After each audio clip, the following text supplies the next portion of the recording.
Okay, ma'am. So should we get started? Sir is back. Sure. I think we can get started. Oh, Dr. wait. Roy. Let's go ahead. Yeah. Okay. Hi. Okay. All right. Hello, everyone. My name is, do you want to start, Rimjam? Yes, ma'am. I'd Yeah. like to give the introduction first. Sure. So we are very grateful to have this tie-up with ResoluteAI.in, and thank you so much for making this possible. That too, making possible quickly, because a lot of times we don't get to hear back from people. So we wish we were doing this in person. It would have been a lot more joyful, and we hope that you are all well during COVID. Thank you for everyone, all the participants who joined in after their classes today. I'm going to give the speaker introduction. So today we have Dr. Chiranjeev Roy with us. He's a data science and AI leader with 20 years of experience.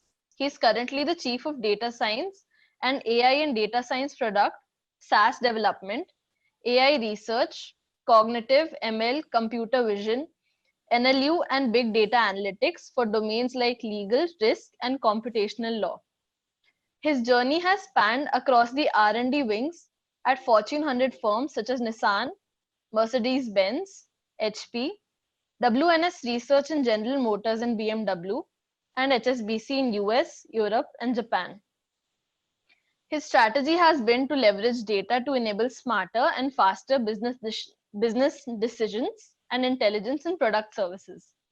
He has more than 18 patents filed on the usage of data science to solve real-world problems in automotive and manufacturing.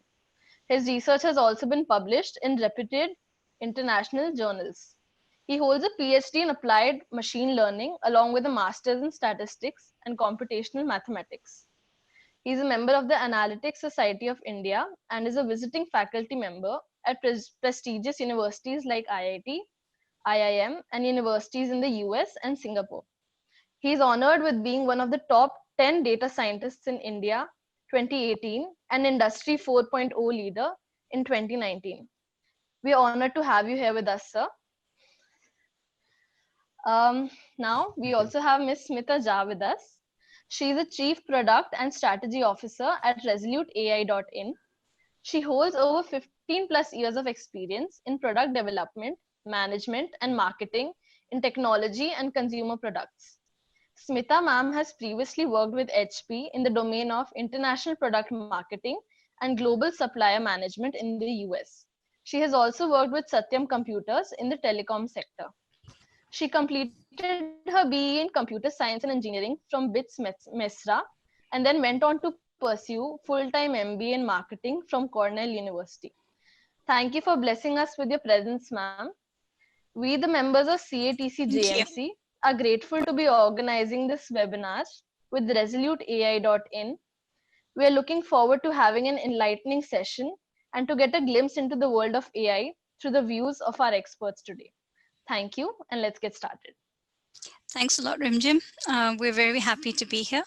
And hopefully we'll give you information that's new to you and also learn more about what you're interested in. So please, please give Rimjam your questions if you have questions already, or if you have questions at the end. We're very happy to answer them.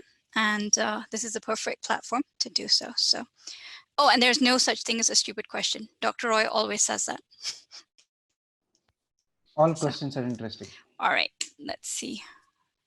And I would like to, I'd like to tell everyone, let's make it as interactive as possible, right? Yeah. This is a session where we learn from each other, right? And that's extremely important when you discuss things, right? So artificial intelligence as a topic is a very, very evolving topic. Nobody knows, even whoever is 30 years in this domain, right, can talk about what do you really want to do, right? So that's extremely important, and let's make it as interactive as possible. Please ask your questions. We will be happy to answer if we know it, right? If we don't know, we have an entire team here.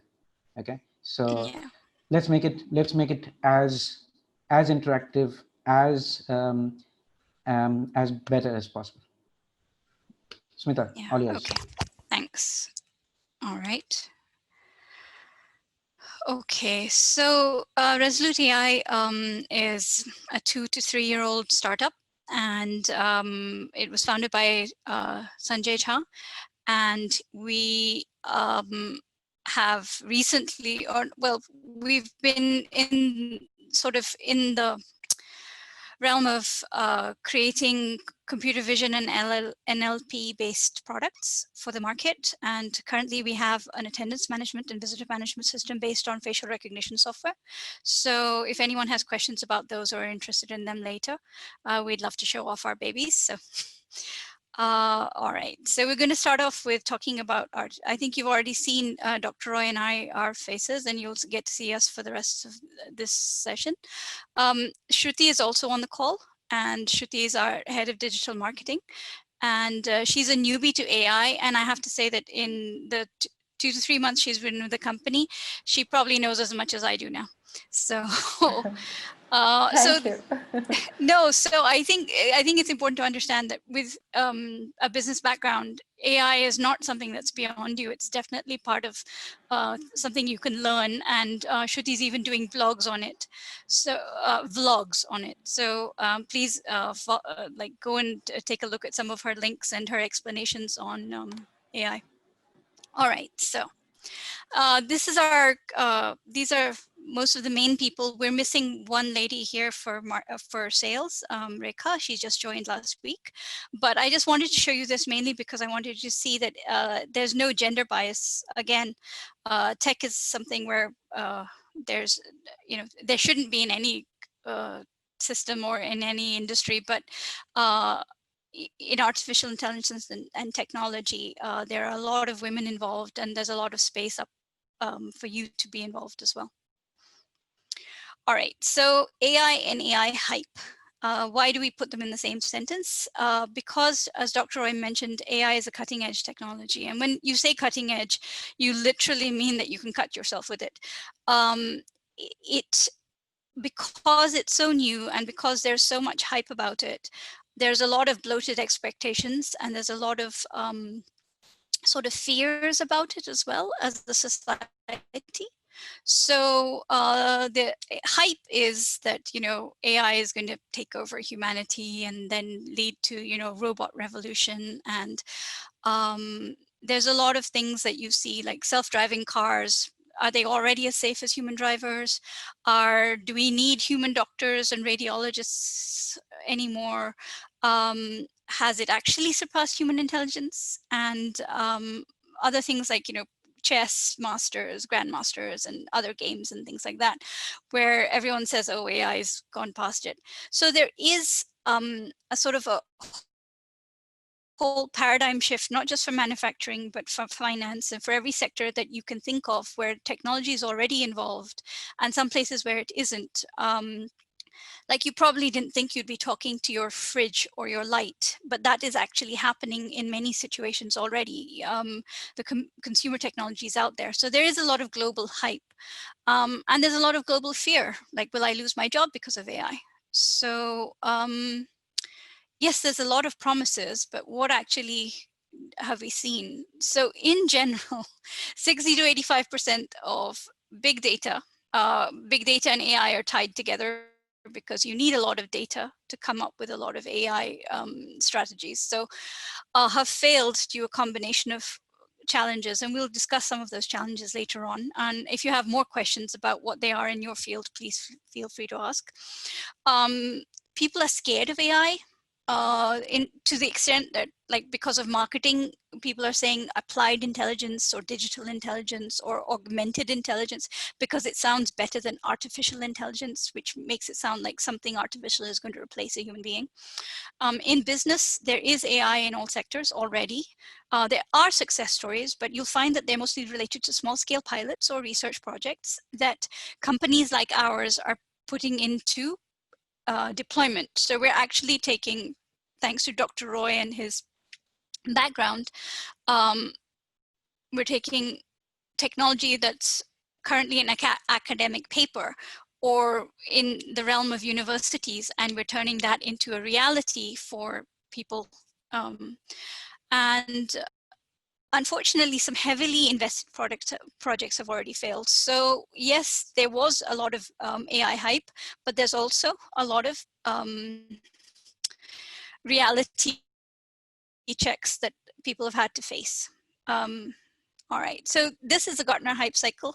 I've been told not to use this too much because techies love this. But if you do get a chance to look at the Gartner hype cycle and what it actually means, you have an innovation trigger, which is your artificial intelligence is your trigger in this case. You have a big peak of inflated expectations. That's where the hype is. You have a trough of disillusionment. Like if you've ever talked to a chatbot, everyone said chatbots are the next best thing and every website should have one. But if you've actually chatted to a chatbot, you know how disappointing a lot of the interactions are. It's okay for some stuff where, yes, it'll direct you to the right number and the right customer service person, but again, you probably want to end up talking to a human being and you'd much prefer it.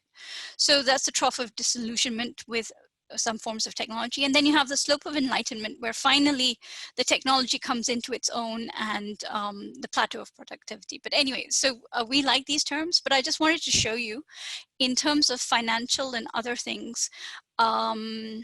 Let me see, computer vision is heading towards the trough of disillusionment. A lot of facial recognition software should come into play now because we want touchless solutions for post-COVID. But is it still there yet? Hopefully companies like ours will make sure it'll move along.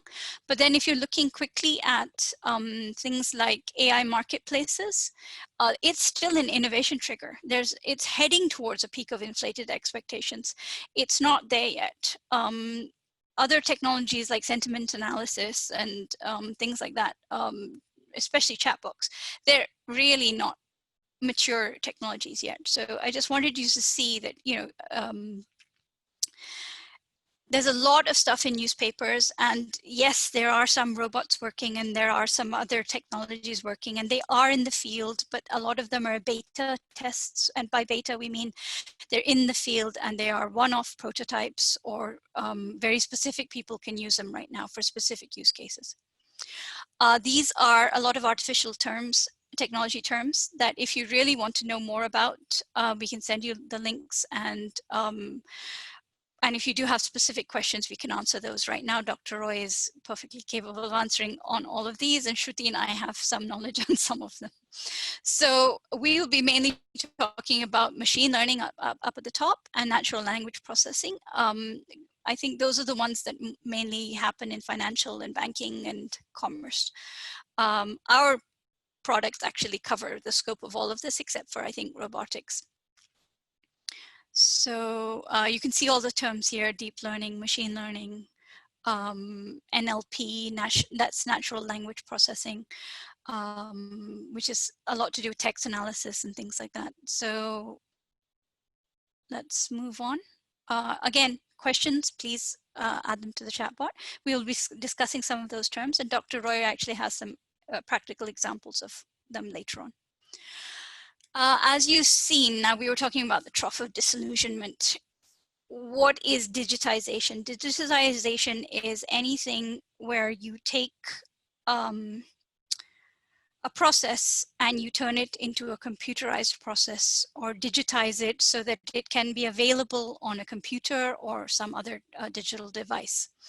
Digitization itself has no business value, but what it does is it creates use cases and business cases that can use that data or can use that digital content. By that, I mean that Netflix has digital movies and things like that that you can see online. Previously, Netflix, which is before your time, but Netflix was a DVD service.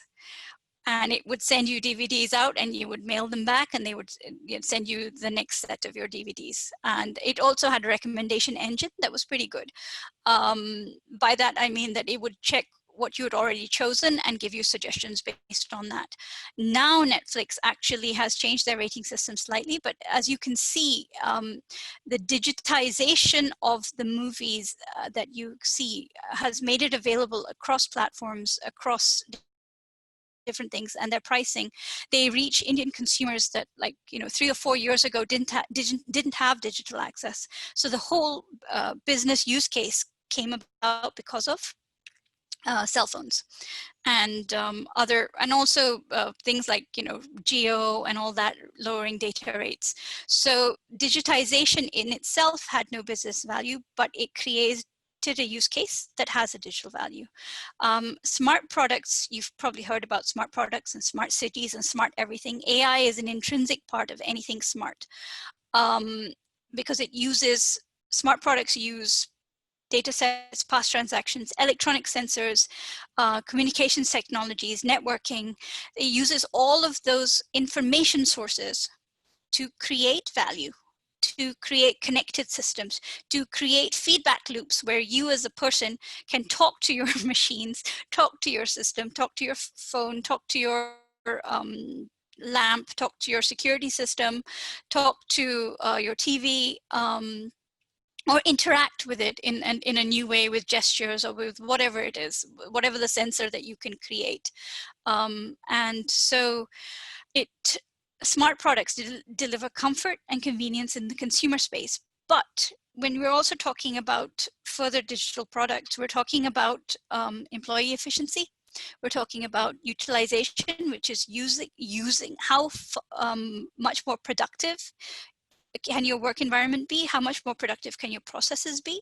Cutting down on downtime, and predicting issues and predicting maintenance issues so that things can be fixed exactly on time, not with a lag. And remember that a smart product also anticipates what you're going to say. So, you know, there's a lot of things in like Google Voice where it tries to complete your sentence if you pause. And that only happens with AI. This is a little use case that Dr. Roy and I like. I just give you 2 minutes. If you could just try reading it. Do I have a clock? Okay, I'll give you 2 minutes. If you could try and reading this and tell me how your brain does.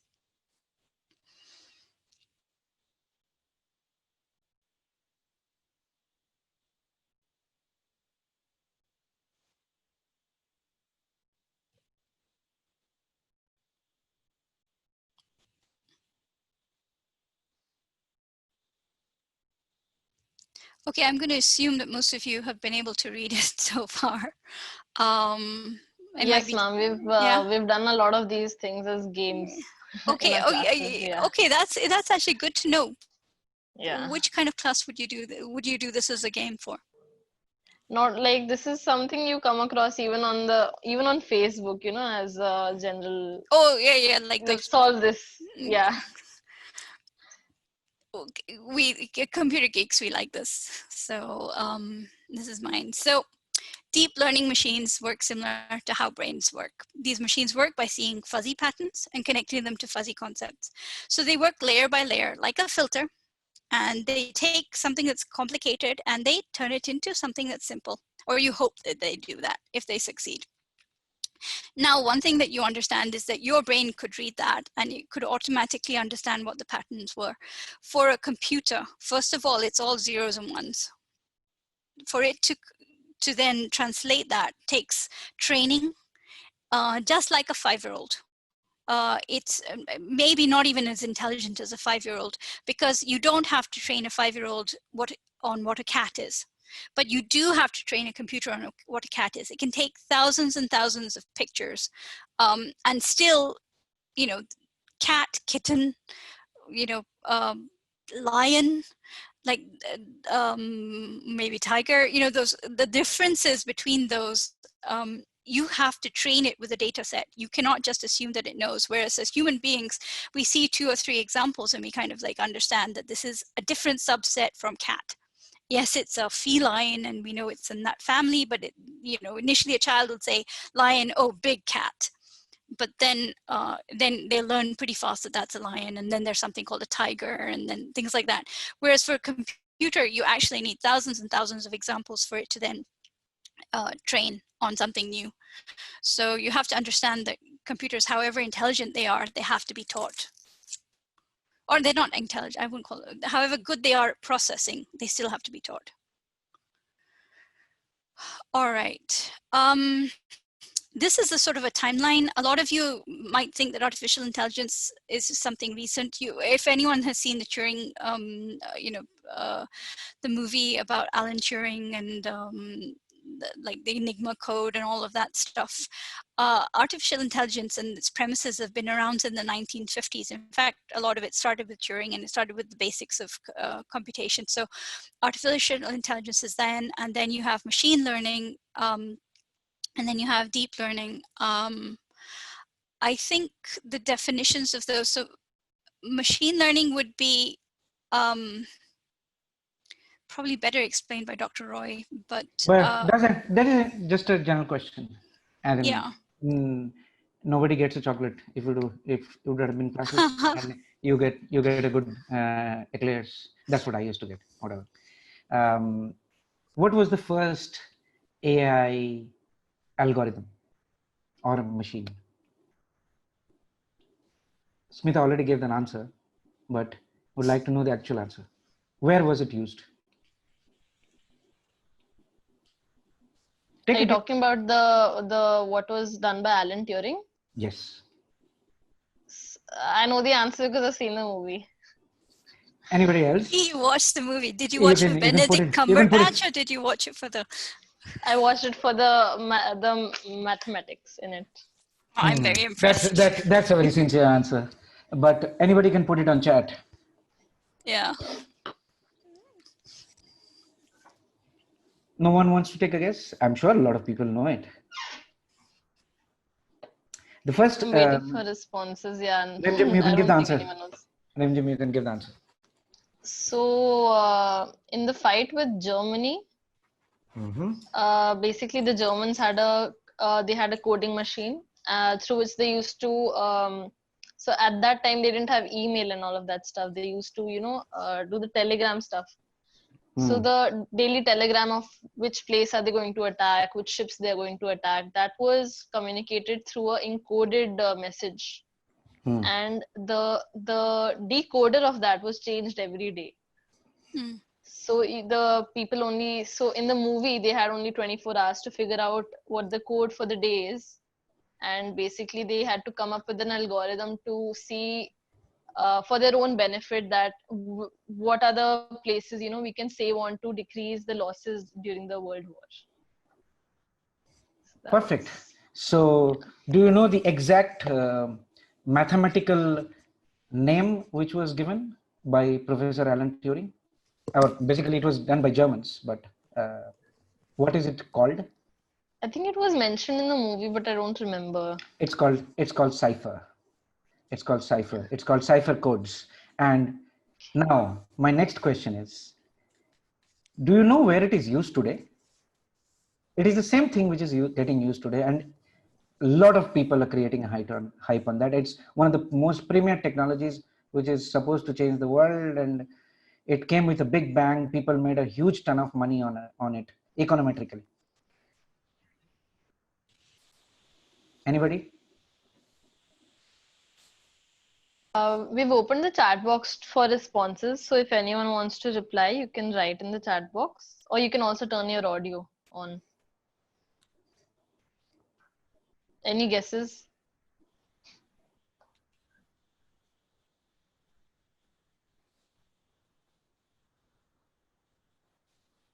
No one wants to guess? I think people are on mute. Anybody wants to take a shot? No one? Okay, Rimjim, do you know the answer? I'm not sure. Okay. Yeah. So I can make a guess. It could be a search engine, or it could be a No. search engine or something. Yeah. Very close. It's actually not a search engine. We call it blockchain. It's called blockchain. Blockchain is the premises of blockchain is cipher codes basically. So the blockchains basically take your data, encrypt the data, and transfer the information to multiple relevant parties, but none of the parties know each other, right? It is encrypted and decrypted on the fly. And that is where Professor Alan Turing got the most of the recognition, though he he was a crazy professor, and all the mathematicians are crazy, right? So do you know any other product which has been, and please do understand everyone, mathematics and physics is the mother of every product which is created in this world, and you are using it every day. Do you know any other product developed by a mathematician? Sorry, a physicist. Let's change the topic to a physics. Any physicist, any product which you know and you use it every day, that's your favorite product, at least for now. As in, he's one of the youngest billionaires of the world, but though his nobody knows that his friend actually did it, who is a mathematician and a physicist as well, both of them. Masters in mathematics and PhD in physics. Facebook. Chal, let's go ahead. There are tons of examples like this, and why these examples? Because artificial intelligence, machine learning, and deep learning are not different. Please do understand that. During the COVID times that we are in right now, the only thing which is running is data. Nothing else runs, right? And that's extremely important and exciting for everybody. Artificial intelligence is the way that you combine the product. You create a product. Machine learning and deep learning are all the subsets of mathematics. The better that you are in maths, the better that you deliver, the better that you create equations, right? The better that you solve the problem, right? It is the amount of models which are used in machine learning and deep learning is not more than 5% of what you are doing academically today. In the industry, when it comes to really industry, when it comes to production, right, you don't even use more than 2%. But with that 2% of information or models which were created 50, 60 years back, people created models like AlphaGo, which defeated Garry Kasparov, right? It created a process basically. And we'll talk about a lot of process today over here. Yeah. And it's all about the mathematics behind it. Okay.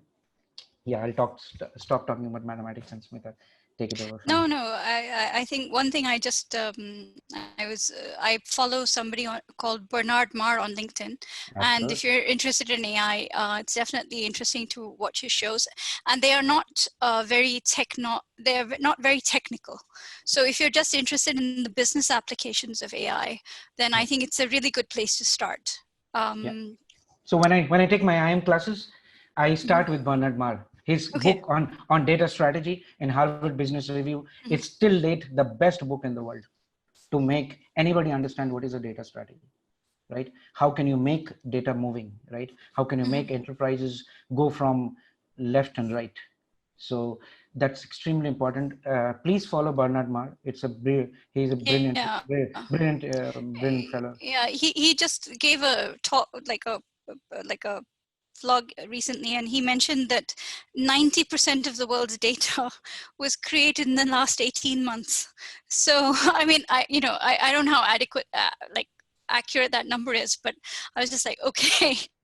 That gives you a sort of sense of how much volume of data we're creating, and we can't just manage it on our own anymore. Like big data is a big term, but we can't manage it on our own. So we need things like artificial intelligence to even like handle the volumes of data, to clean up the data, and then to and analyze it, because it's sort of gone beyond human comprehension right now.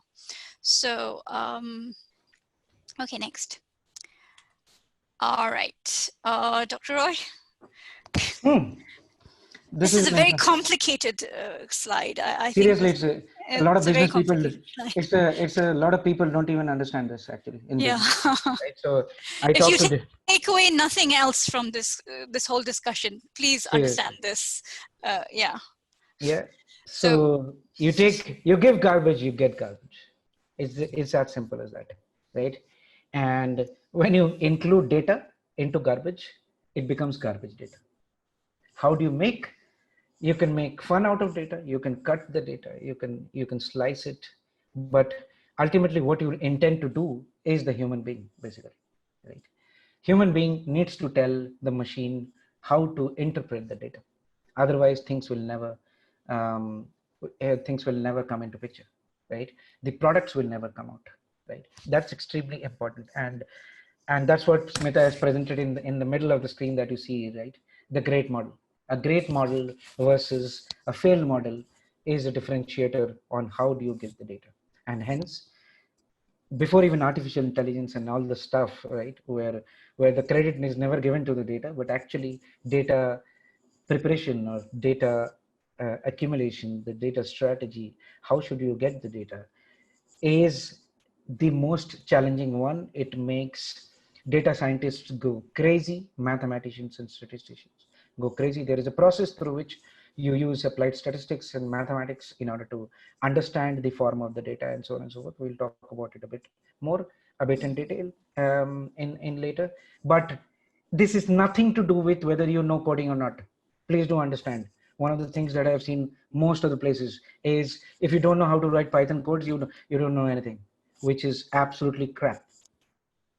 The first model, the first architecture that I developed when I joined Hewlett Packard was written in a 12-hour flights. I just had my paper napkin. That's it. I took 4 paper napkins and I created the model. And the time that I landed to Palo Alto, it was a bad flight anyways. But the time that I landed up in Palo Alto, I had the next day meeting the new CEO of the company, which is Meg Whitman, right? So I had only one day, and it is only the theory which matters. How do you understand the data? What are you going to do with the data? And how the process you will build in order to solve a problem. That is more important than rather than putting any kind of technology into the picture. Of course, technology is important, but technology is not the only thing. And that's what this slide tells you. Yes, Mita. Yeah, we have some good examples later on of what we mean by garbage data. But just a quick example is half of the data, Excel sheets or whatever kind of technology databases that you want to talk about, they actually have garbage. They don't have complete data. They don't have proper stuff. And then the other thing is, it's not just do you have sort of missing fields, it's also what data have you chosen. So when Dr. Roy talks about data strategies, he's also talking about, you think you have a lot of data and you think you have a lot of information on your customers or your clients or your machinery or whatever you're tracking, like your financial stuff, but are you actually tracking the right data? So that's all involved in a good data architecture. Just quickly, this is AI. Accenture last year, this is the AI Summit in 2019, last December, it predicted that AI will have US 14 trillion impact by 2035 and affecting 16 industries. And these are things like asset management, financial crime detection, forecasting, supply chain, customer engagement, quality and safety. So basically across the board, any industry you could think of has something in one of these things. So, and all the companies that you see on the right, there are a whole bunch of companies were interviewed, and this is companies already using things like knowledge-based systems, machine learning, decision management, which if you know big data, you understand decision management, expert systems, deep learning, and robotic process or automation. Now, not all of these are financial systems, but most of them are involved in finance as well. So just take a look. You'll see companies are in the future expecting impact. Now, these numbers were from 2019, before COVID. We do not have new COVID numbers, but I'm expecting that more companies are going to invest in things like AI just because of a simple thing. There's no other way. They have to reduce their costs. They cannot reduce their costs in other ways that they normally would, by like supply chain streamlining and things like that, because you don't want to streamline your supply chain anymore. You want more options. You want more choices. So if you're going to have more choices, then you have to find other places to cut costs. So automation, automating your processes, figuring out faster and better ways of doing things. AI helps with all of that. So any of these numbers that you see in which like 68% are expecting impact, or 62%, or basically numbers are above 60, all those numbers should rise just because of COVID, because companies have to find better ways to streamline their costs and improve their processes. This is AI in banking and finance. I don't know how many of you are going into the banking industry. It would be nice to know, so that if you were interested in asking more questions, we could answer them later on. I'm not sure, are my videos covering the slide, Dr. Roy? Or can you see it clearly, the whole slide? I can see it, yes. Okay, perfect. So these are a couple of the different AI use cases that you can think of. And on the vertical side, you'll see, is it needed by the banking industry? And then below is the tech maturity. So things like biometric authentication. Everybody knows that their fingerprinting was already working in many organizations, which has now been removed. So we'll be moving mostly to facial recognition and other forms of touchless authentication. So those kind of things, so that's a tech maturity if you look at the bottom of the square. But if you look above, these three things were highlighted. That's KYC, know your customer, and anti-money laundering, that's AML. And then PFM is personal finance management. And then you have location intelligence. So those three use cases were highlighted as leaders and early adopters are focusing on those, because those technologies are reasonably mature and there's a demand for them already. It's not just something that people are saying, oh, our customers may need this or should want this. These are things that customers are already asking for and that the industry already needs in banking and finance. So if you look at location intelligence, we all have Google Maps on our phones now. We can all keep our GPS on without draining our battery too badly. We can all use Ola, although we won't for a while. But if your location is on and if people can track you, or if you're very happy to check in on Facebook or to give your location on Google, then the bank can take that location data and do many things, like where should their branches be? Where are their customers passing by the most often? What are the malls that their customers are going to? They can get location data. Things like customer segmentation. Are there premium customers shopping at this mall versus their other customers are shopping at this shop? So that kind of information is location information that an AI can analyze that and give you feedback and do your segmentation for you. Obviously, you have to train it and you have to give it valid data again. Then you have personal finance management. Now, why is this included here? If you're in college, I don't know how much you're using your personal finance management. Are you actually tracking your expenditure? I, as a working person, when I first started my job, I really loved my bank, because it would tell me that I spent this much on groceries, I spent this much on technology products, I spent this much online. At that point, online was not divided into multiple categories, it was just online. And so, but I knew my expenditure and I was very grateful to the bank for giving me a little pie chart. That's what was called personal finance for a while. Now, you can track on your phone, you can track your stocks, you can track your retirement plan, you can track where your bank is going, you can track what your taxes are, everything, and you can track everything that you need to know about your expenditures, and they can be put into small buckets. Customers are requesting this from their banks, and customers are actually, it's part of like the business of being a bank. You need to also help it's not just know your customer, it's like let your customer know themselves as well. So things like building the customer wealth and managing the wealth is also part of KYC or personal finance management, because they're two different things, but without KYC, then you don't have personal finance.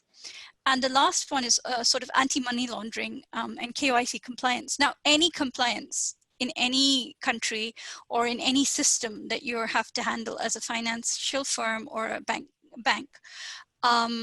you lose a lot of money if you make mistakes. So, and that's a lot of money. That's not a joke. And banks, you keep seeing them getting fined for doing this and doing that and adding charges and things like that. So if they're not transparent, and if they're not tracking their own systems, and if they're not tracking issues with their own setup, then or tracking issues with their customers' payments and things like that, then which is very, very hard to do.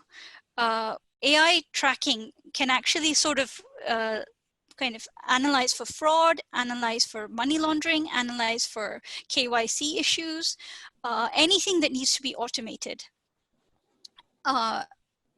Automation is, I think the only difference with automation and AI is AI includes that feedback loop, Dr. Roy, you'd agree? So you'd have a feedback loop that means that your system can be improved. So whatever system you set up or whatever set of processes you set up, AI is the part where it can also analyze what you've done, taken your processes and seen, are you still making mistakes? Where are those mistakes located? Can they be fixed with the current processes? Do you need to actually make process changes? So those kind of things in the banking system is important. But now, as you see this little thing here down at the bottom, issues in banking. A lot of IT systems are outdated. They need to be updated. Can you update them on top of it, or do you need a complete overhaul? I think that depends on the system, and that depends on the processes that are currently in place, and that depends on how old your processes are. And the other thing is, banking, like healthcare, is very tightly regulated. We're talking customer privacy, we're talking legal issues, we're talking global finance issues, we're talking trade issues, we're talking every piece of legal thing that can possibly be thrown at you will be thrown at you if there's a mistake in your system. So a lot of banks and a lot of financial people just don't want the hassle of dealing with it. But now they're realizing that if they don't automate and if they don't have those feedback loops, they cannot compete for customers, and they cannot improve the customer satisfaction. And by customer, I mean like business customers too. So and it could be other I'll give you a very yeah. relevant example. Dr. Roy? I'll give you, am I audible? Yes. Okay. I'll give you a relevant example here. One of the relevant examples here is, how do you want to, all of us know insurance, right? I'm sure all of us know insurance. Do you know what is the latest trend in insurance industry? The latest trend in insurance is that, see, the problem with banking and insurance industry is, when the regulations were created, right? It was created a long time back. One. Second is, when you go for applying for a loan, right? You apply for an insurance, right? Well, there are a few criteria, and people who belong, as in all of us here, a lot of people are from economics and maths background, right? It's very simple. When you do a parametric optimization, right? When you understand the parameters, right? One of the key parameters of getting insurance till date in India or all across the world is your age. Is everybody going to die at 65? God forbid, no, never. How does it matter? So you're gonna, but the insurance is created in such a way that you are supposed to die in 65. What happens after you stay beyond 65? Who cares about it? But it's always a mean. You've taken a mean of the population. That is the problem. When you took a mean of the population, that was quite long back, and it has not evolved throughout the period of time. One of the brilliant examples today is car insurance, right? In the car insurance industry, thanks to our dear friend Elon Musk, right, and the likes of the others, they came forward and said that, let's take out data from the car, and everybody started jumping, which means that the data will come out of the car. Then one of the sharpest minds in AXA in America said, if the data can come out of the car, then let's see how the driver drives. It can be a scooter, it can be a bicycle, it can be anything that you want to insure, right? It can be from your caravan, right? Now, having said that, the banking models never took that into consideration, because how would you go and predict the premium of your vehicle if you have not considered the data or the driving pattern of the human being who is the driver of the vehicle? For example, you own a car, you own a bike, and so on and so forth, right? We are again post COVID, we are again going back to the same phase where people will own their own vehicles, right? We were all talking about sharing models, right? Now the sharing will stop for some time, right? That's just right. But the key point remains the same. Why should I pay a premium? Why should everybody pay 10,000 rupees for any car, starting from Maruti or Maruti 800 to Mercedes Benz? Why should everybody pay 10,000 rupees? Is it flat rate? It can never. Then it started booming the entire planet, right? America got into the game initially faster, and then now the vehicles are supposed to utilize sensors which can throw the data. Through the data, you can measure how you drive the car, how many accidents that you have made, right? How many brakes that you have put in, right? How many times that you have been dizzied when you have been dozing off while you have been driving, right? Everything, right? Of course, keeping the data security and privacy in mind, you extract the information or extract the data from there, create relevant information about a particular person, right? And calculate premium for every individual. So imagine, and that is the current forefront in insurance, right? We have 29 people in this meeting room today, right? Everybody owns some vehicle or the other. In some point of time, there are high-end bicycles also, right? In India, it's not popular. In Amsterdam, it is quite popular at this point of time as we speak today, right? And they do bicycle insurance as well, right? And you can take out the data on how do you drive with geospatial location and the data coming out of your any type of vehicle. You measure the data, create a probability matrix, because the entire world of machine learning or deep learning, whatever that you tell, right, which creates artificial intelligence products, is all upon probability. Everything is a game of probability in this world, in specifically with respect to product level machine learning, to be precise, right? So with what probability and what should be the price that you're going to pay? So that means the consumer is going to actually pay depending upon how you are going to drive. And that's the change that we are talking about here. That is the kind of work that we are talking about here. Coming back to economics or finance, to be precise, accounting, one of the things I just saw in the chat, somebody asked that what are the changes that we can expect in commerce.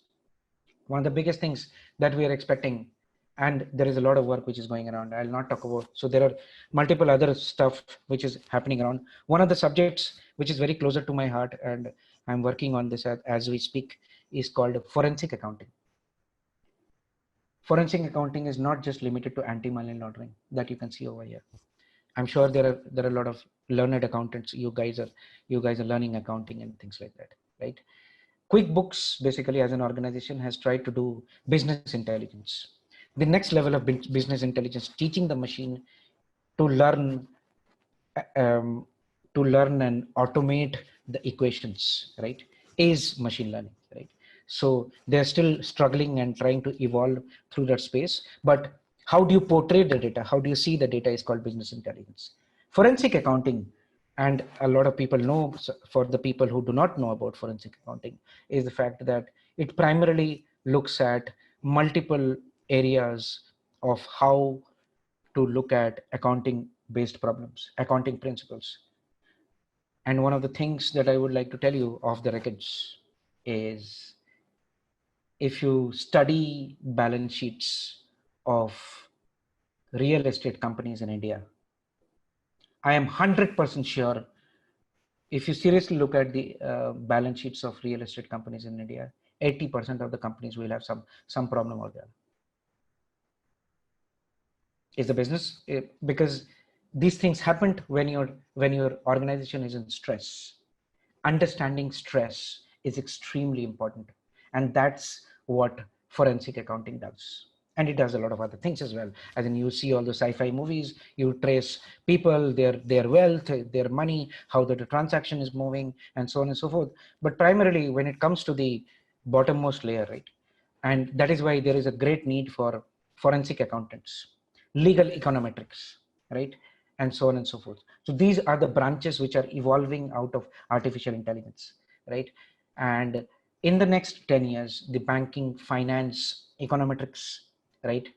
Um, linguistics, geography, history, right? So the traditional subjects will go through an enormous change, and people like you will bring that change into the picture, basically. So it has to lot deal with locations, behaviors, right?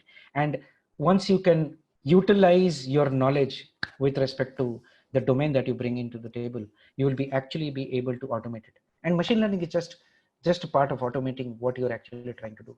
You teach the machine what you did, right? And that's what Smita highlighted. You to give garbage, you get garbage. You get great data. You make the machine learn what to learn, and it will give you great results. And that's what we are talking over here. Smita, over to So, you. Dr. Roy, just a quick question. So, forensic accounting, would that be counted as an expert system, or would you just say that, okay, in these situations with this kind of previous pattern, this was fraud? So, then the model has to basically track for similar patterns again. It is always a pattern, basically, right? Yeah. So it is always a pattern. Regulatory authorities have been always there, right? There are always regulatory authorities in the real estate business. There is RERA, which has been just created, right? in in in the accounting, right? We have GST, we have Ministry of Corporate Affairs, right? So those have been there for a long time, and that's been evolved, right? So that is already there, right? So the more the data transparency will come, guys, the more the data transparency will come in India, to be precise, in a market like India. And that's why people from all over the world are thronging to India, because India is a gold of data. Okay, India is a gold of data. One of the major problems is you have to search for where Okay. to get the data, because if All you go right. to the if you really go to the Ministry of Corporate Affairs, you'll never get the data. And we'll talk about it. We have one of the use cases from there. Okay. Yeah. Go ahead.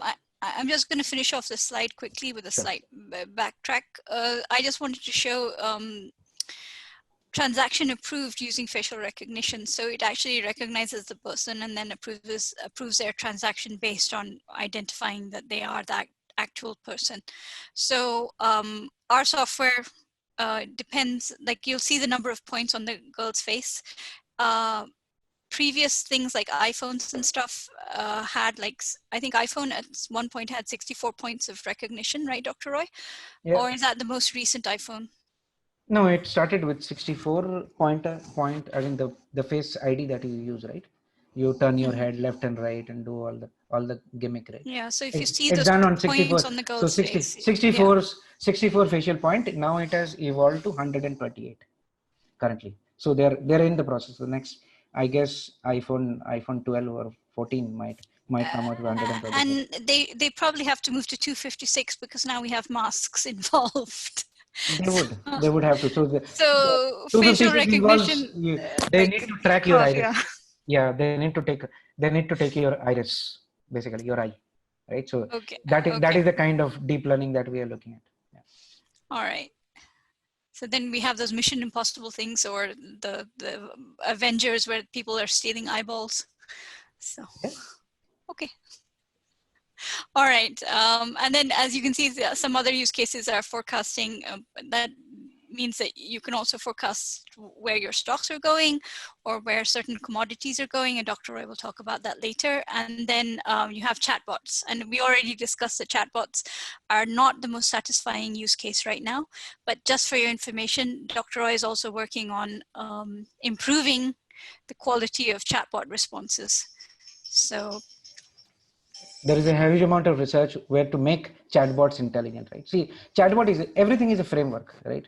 Those are yeah. not intelligent. Those are not intelligent machines, right? It gives you Okay. the answer what you want. All right. So this is something AI and the needle in the haystack. So as you can see, these are some of the processes where you can see there's AI-based graph analysis. So you can, now when they say non-obvious connections between individuals in transaction chains, I think and this is not a normal graph, this would be a connection graph, right, Dr. Roy? So this wouldn't be a financial graph, this would be a connection graph between different transactions. So again, one more quiz question. Yeah. And I'm sure I should get answer here. I am sure I should get answer here. Who all knows game theory and graph theory? Even if you don't know game theory, you should know graph theory. A long time ago, but yeah. I hope, again, at least some people will say yes to it. I'm sure some of the people don't like it. That's a different question altogether. But I'm sure some of you would have seen the movie if we can give the relevant example from the movie itself, right? So game theory has been invented by and one of the funniest part is the major equation of game theory was evolved because of a very funny incident which you can find in the movie, right? And we can go from there. But does anybody know about graph theory here? So, sir, we do have it as a part of a course in maths. Okay. So if you have not taken it seriously, if you're getting into the science into the corporate industry, if you're wanting to become a data scientist, you should definitely understand graph theory. The first graph theory was implemented by Google, and you are using it every day. Google has evolved it to become one of the best graph databases of the world. Graph is it's not about the chart. It's not the bar charts and the line charts. Graph is about creating relationships, basically, right? How are 26 people creating interlinked? What kind of relationship that they bear, and similarly getting it, and it is extremely important to use in anti-money laundering and financial econometrics, basically. When somebody is getting into financial econometrics, I'm sure some of you, if not going into PhD, will go into jobs, right? What will differentiate you is if you get into these kind of subjects, which is graph theory, game theory, Monte Carlo simulation, right? Random walk algorithms, right? These are extremely important ones, and some of them are very good in, some of them are there in mathematics, right? So what are the examples? We can talk about it in detail, but game theory, as I said, and that Smita has been mentioning, graph theory has been used by Google to implement the first graph model. So Larry Page, the page rank algorithm, which is named after Larry Page, right? His last name was Page, right? So ironic. Ironically, was from graph theory, basically. He created the first mutual graph, and that is where it is. Google is the biggest graph database of the world today. Okay, yeah, let's go ahead. Okay, so that's would be graph analysis. Again, the AI models will then have to track the relationships between the different individuals and obviously corporations. Now, when something similar is sort of ML-based name matching rules. And so that's a single unified view of a customer now across national and international databases. And you have to remember how many different people there are in the world and how many different connections that they have and the financial transactions involved. So the sheer volume of it is no longer something that you can just keep pulling, SQL databases and like running that. You need something else to analyze it in off your time. So it cannot be something that you're doing in real time. It has to be happening in the background and something else needs to be analyzing it. So so looking for that needle in the haystack and the connections between those individuals and who are they actually the same individual is very important. And then this is something that Dr. Roy knows a lot about, but analyzing government documents to extract shareholder information. So ownership or management stake or even legal rights over something. Who owns it? How much do they own? What are their rights in a different country? What are their rights in another country, if you change the court of law, what happens to your whole sort of legal case? So there's a lot. It used to be very easy, but now with global corporations and with a lot of tax loops, and half of the, if you notice, half of the posturing between Donald Trump and China, or Donald Trump and anybody, is based on tax law. It's actually who owns what, where, and how much can we extract from them. So that sense of ownership, or how much can we let them get away with. So for a long time, Ireland was one of the best places to be. And then, there's always been offshore companies and states. So understanding ownership and legality of location is a big thing for finance. And again, how do you do that? If you have to go through each and every legal document and understand government rules on your own, obviously you have an expert system, so you do need accountants and you do need people to help train the system. But once the system can then train itself based on that documentation, then you have a sort of a self, what was the word? Not replicating, but it would self-replicating work, Dr. Roy?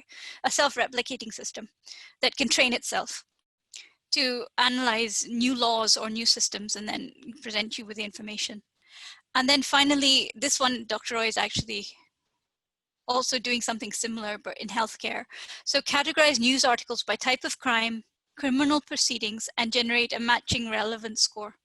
So that would be natural language processing, right, Dr. Roy? Yes. Okay, so to use AI to analyze documents, as you can see, you can analyze government documents to extract information.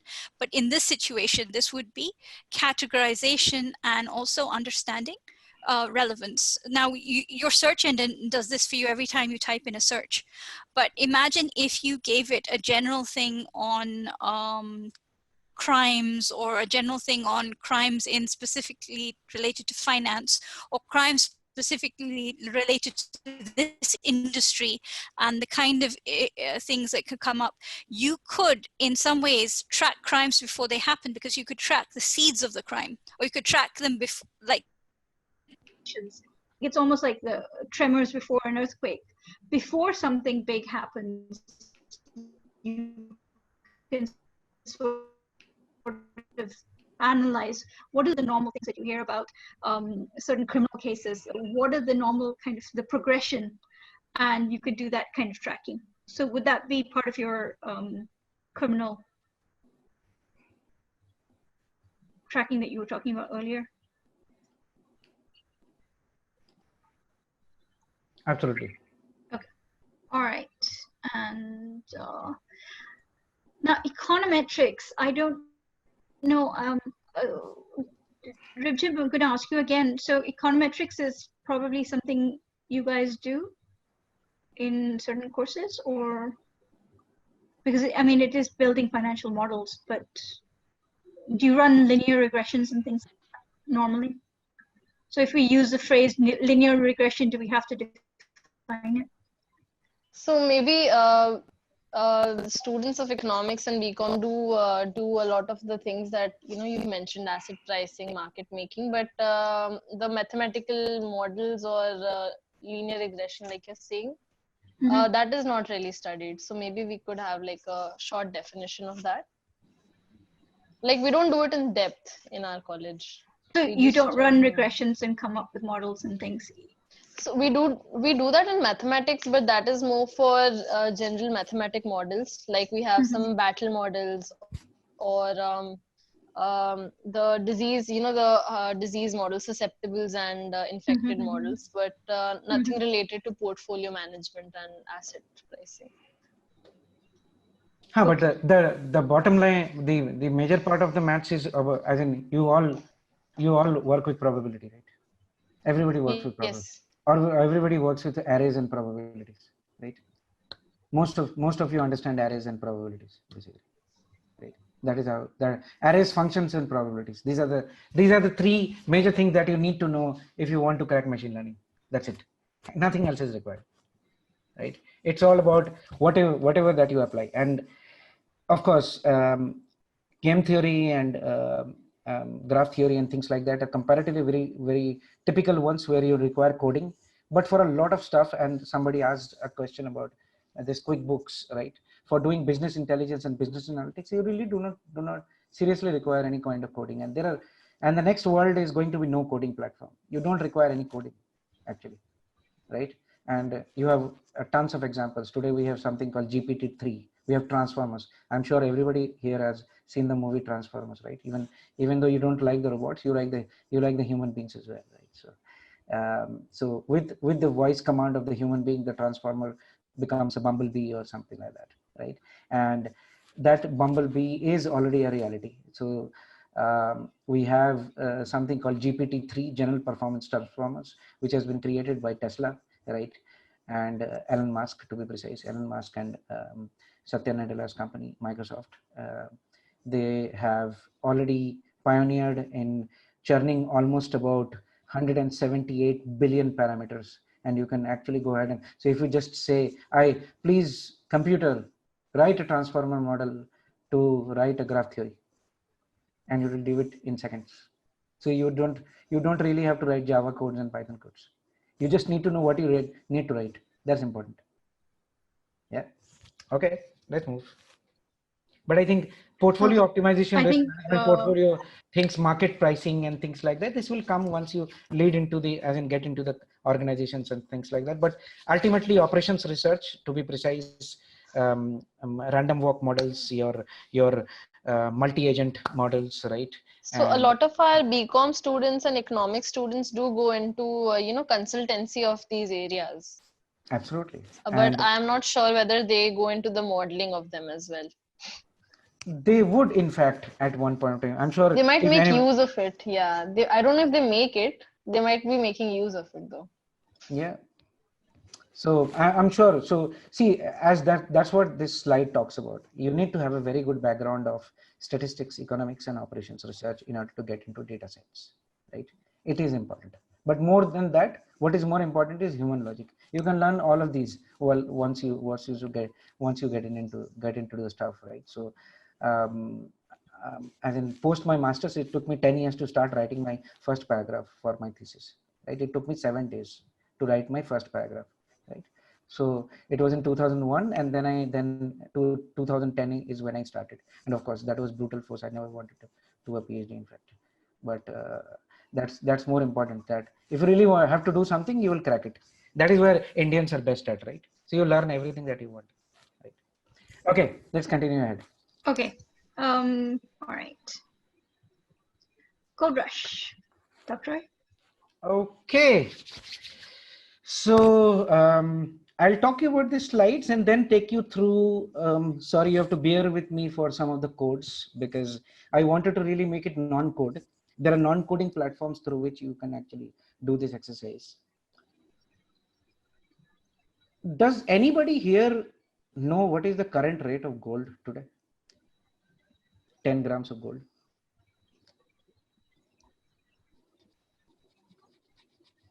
I'm sure no, or yes, maybe you can just Google it out. If you look at if you just write the, if you just type the rate of gold today, right, and over the last 3 months, it is running like a robot, actually, right? And in just a moment we'll get into a code. You will be able to see that according to the predictions, and I don't want to get into the COVID predictions kind of stuff, which is very weird. It is said that it will, even if the vaccine is not successful by the Q4 FY20, which is March 2021, right? 31st March 2021, it's going to cross 90,000 rupees. Yeah, somebody said, Shruti said 56,360. So it's time for you to buy some good gold. Yeah, 56,360, and the probability is, so if you look at the probability of Developing a vaccine today, it is comparatively very rare. It takes almost 18 months for clinical trial. You need a good sample of the data. I'm sure there are a lot of people who know about probability here. Some of them would know the basic theory of probability is you need to have a lot of population of data, right? So you should test the vaccine on minimum 10% of the population of a country, right? Which is 133 billion people. You have to take 10% of the people. In order to do that stuff out, it will take minimum 2 years. Okay, let's be very, very practical. Let's be very mathematical in this regard. So what's happening today? Gold is running like hell, right? The demand of the supply curve, the demand curve is rising like anything. Why? There is a why attached to it, right? Whenever you do a model, you should always ask, why should I do this model, right? And that's the sign of a good data scientist. You should always ask why, what, and how. What is the why about it? Why should you invest in gold? Gold is the most promisable asset. Okay, tangibility value is very high of gold, right? As compared to real estate. So real estate is going down like anything, right? It's falling off the cliff. Okay, and if you look at those circumstances, right, the kind of stuff that is going to happen with the gold, right, is going very high. And the prediction, if according to some of one or two of my Gujarati jeweler friends out of Delhi and Mumbai, it's going to cross 1 lakh per 10 grams. Today it's 56,000. It's going to be double the number. If it continues till 2021, sorry, I don't want to give that number. It's going to shock a lot of people, right? And that is why. And so what does it keep an impact? If you read the news, as in other than the Sushant Singh Rajput case, right? If you really look at some of the good news, right, you will find that there is a lot of smuggling which has already started to get into India. There is a lot of hype which is going around all across the world, right? Even in India, right? And if you just dig the news, you will be getting to that. What are we trying to do today here? So what I'm going to show you is, let's look at some data directly from the market, okay? And you look at some of the market variables, and we'll discuss about one of the strategies which is called forecasting, okay? And then you go ahead and predict. I'll not predict the numbers, but I'll try to give you how do you see are the accuracies of the data, right? So let's get into that. Can I share the screen? I need to have sharing rights.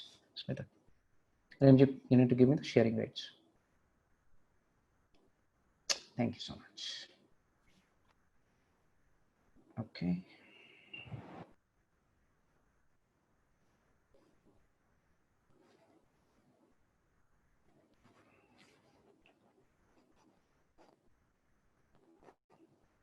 I hope everybody can see my screen. Yes, sir. Is it small in font? Should I make it a bit bigger? Okay. Yes, so if you could zoom in. Is it good? Okay. Yeah, works. Works? Cool. Okay, so let's get started. We need to first get the data. So how do you do modeling in real time? So gold data is normally available in, as in for US market, is available in something called ETF.com basically. So ETF actually tries to, so GLD is the largest ETF to directly invest in gold, physical gold to be precise. Okay, it is always part of commodities, right? So what do we do? So in order to start this, basically, so you need to understand what are called explanatory variables, what are dependent variables. I'll not get into the statistics today, right? Because it will take a lot of time. It requires a lot of classes and stuff like that. Probably we'll start off a program from ResoluteAI, which will discuss more about it. But we're going to create a linear regression model and predict the gold ETF prices in a 3-day and a 9-day span. Okay, it is this kind of modeling is called short-term forecasting. Okay, so as I said, this is programming. You can get it through. So there are, in universities we used to, as in during my PhD times, I used to use a non-coding platform called RapidMiner. It's very popular among Indian Statistical Institute and some of the econometrics classes. Basically, professors love it. To be precise, because you don't have to write codes and stuff like that. You can do it in RapidMiner as well. I couldn't create that. It's been a long time that I've left RapidMiner. Couldn't create that. I didn't get time, to be precise. But you can definitely do whatever that I'm doing here. You can do it without coding as well. Okay, for this model. Okay, sure. So let's try to run.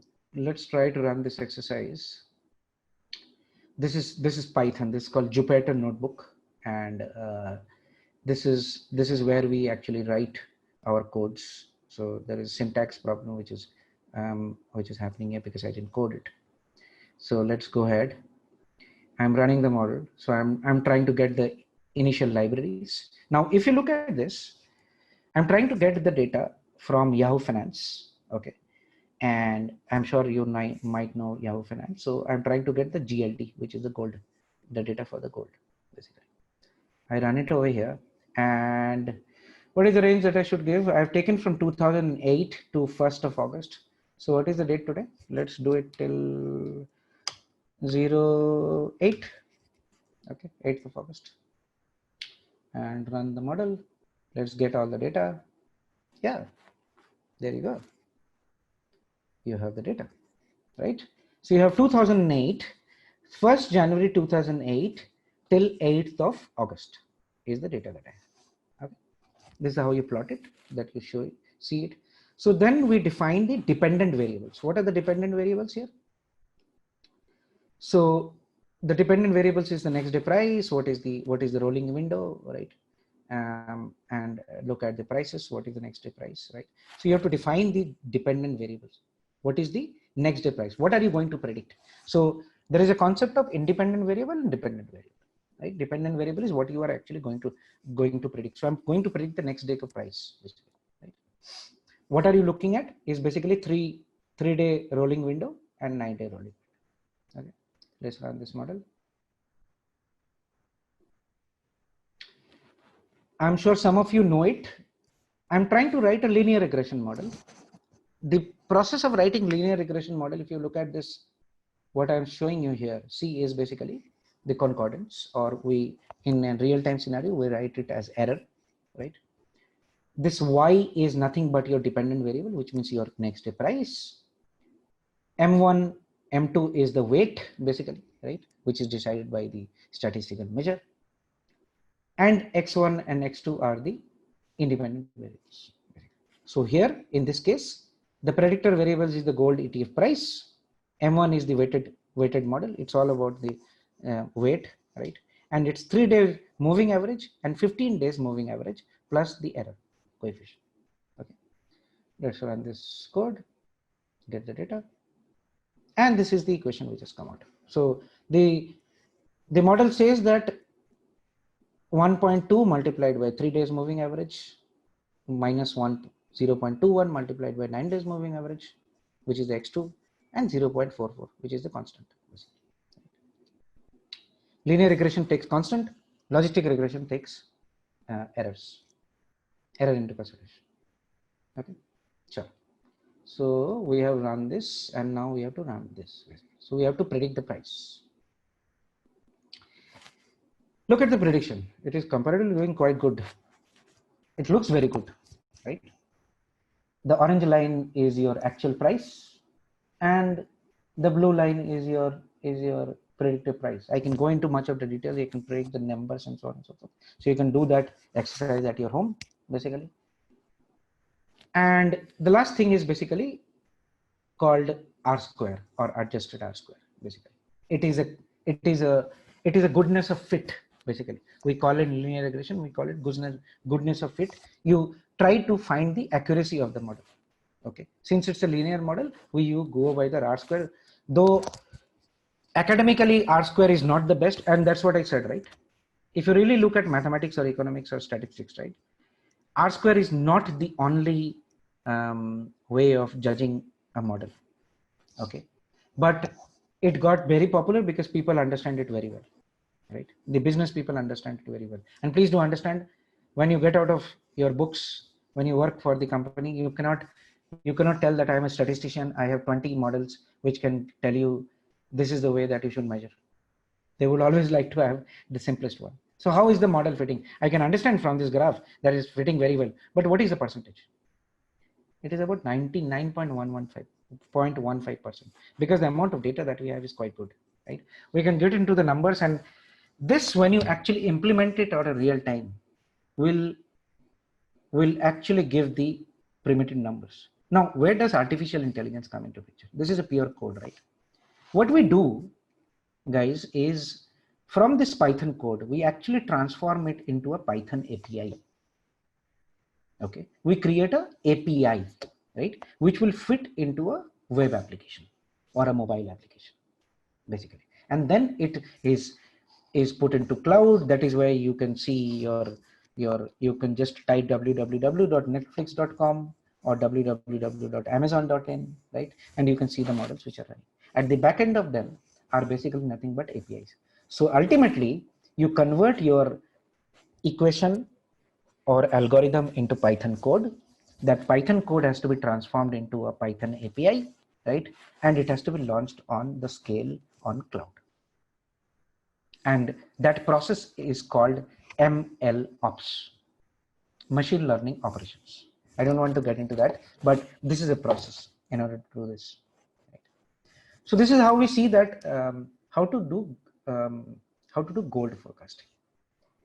Now, I don't know, should I be changing to the next slide? But let me take you to one more very interesting thing. So this is about numerical data. We saw all the numerical. You saw all the numerical data and stuff like that. Right? We're trying to predict a price. This is very numerical. Like this, you can forecast the stocks. You can look at the dynamics of the stocks and so on and so forth. Right? You can bring in from uncertainty principles into this guess. Right? So you can utilize Monte Carlo methodologies and so on and so forth. So those kind of things can be done. Now let's go to language models, which is text. In text analytics, the world is a bit different. There is also probability. You can use linear regressions over there. You can use support vector machines. You can do multiple statistical algorithms over there. It is the same thing. The data is different. Actually, it is a textual data. Let's start off with something looking at one of the biggest examples is how many of you, I don't know, follow Lok Sabha or Rajya Sabha? We all know the ministers fight and things like that, right? But there is some good information which also comes out, especially for people from finance and economics, right? You're actually supposed to read what is the transcript which comes out, right? What are the changes in the GST?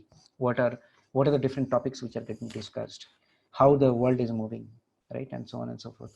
What are the kind of challenges and the questions which are put up, right? With respect to agriculture, with respect to different kind of stuff, right?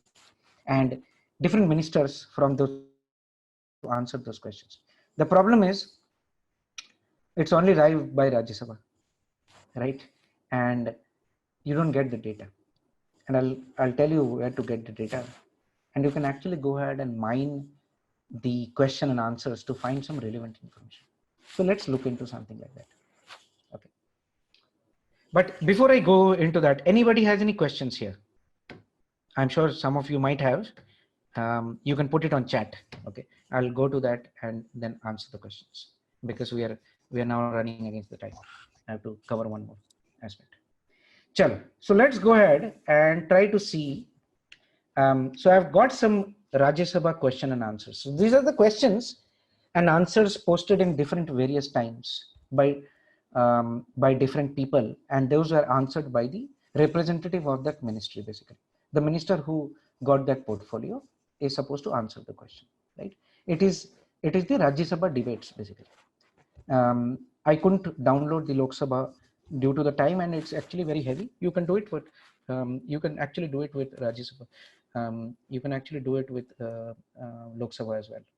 Okay, so let's get the data. So we have some data out from here, so you can see this. I'm running it live on your screen.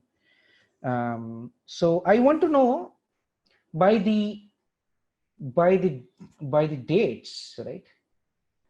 When I run the first part of the code, I want to know by every month, right? Starting from 2009 to 2017, what were the key, how many questions were answered, how many questions came, and how many questions were answered, right?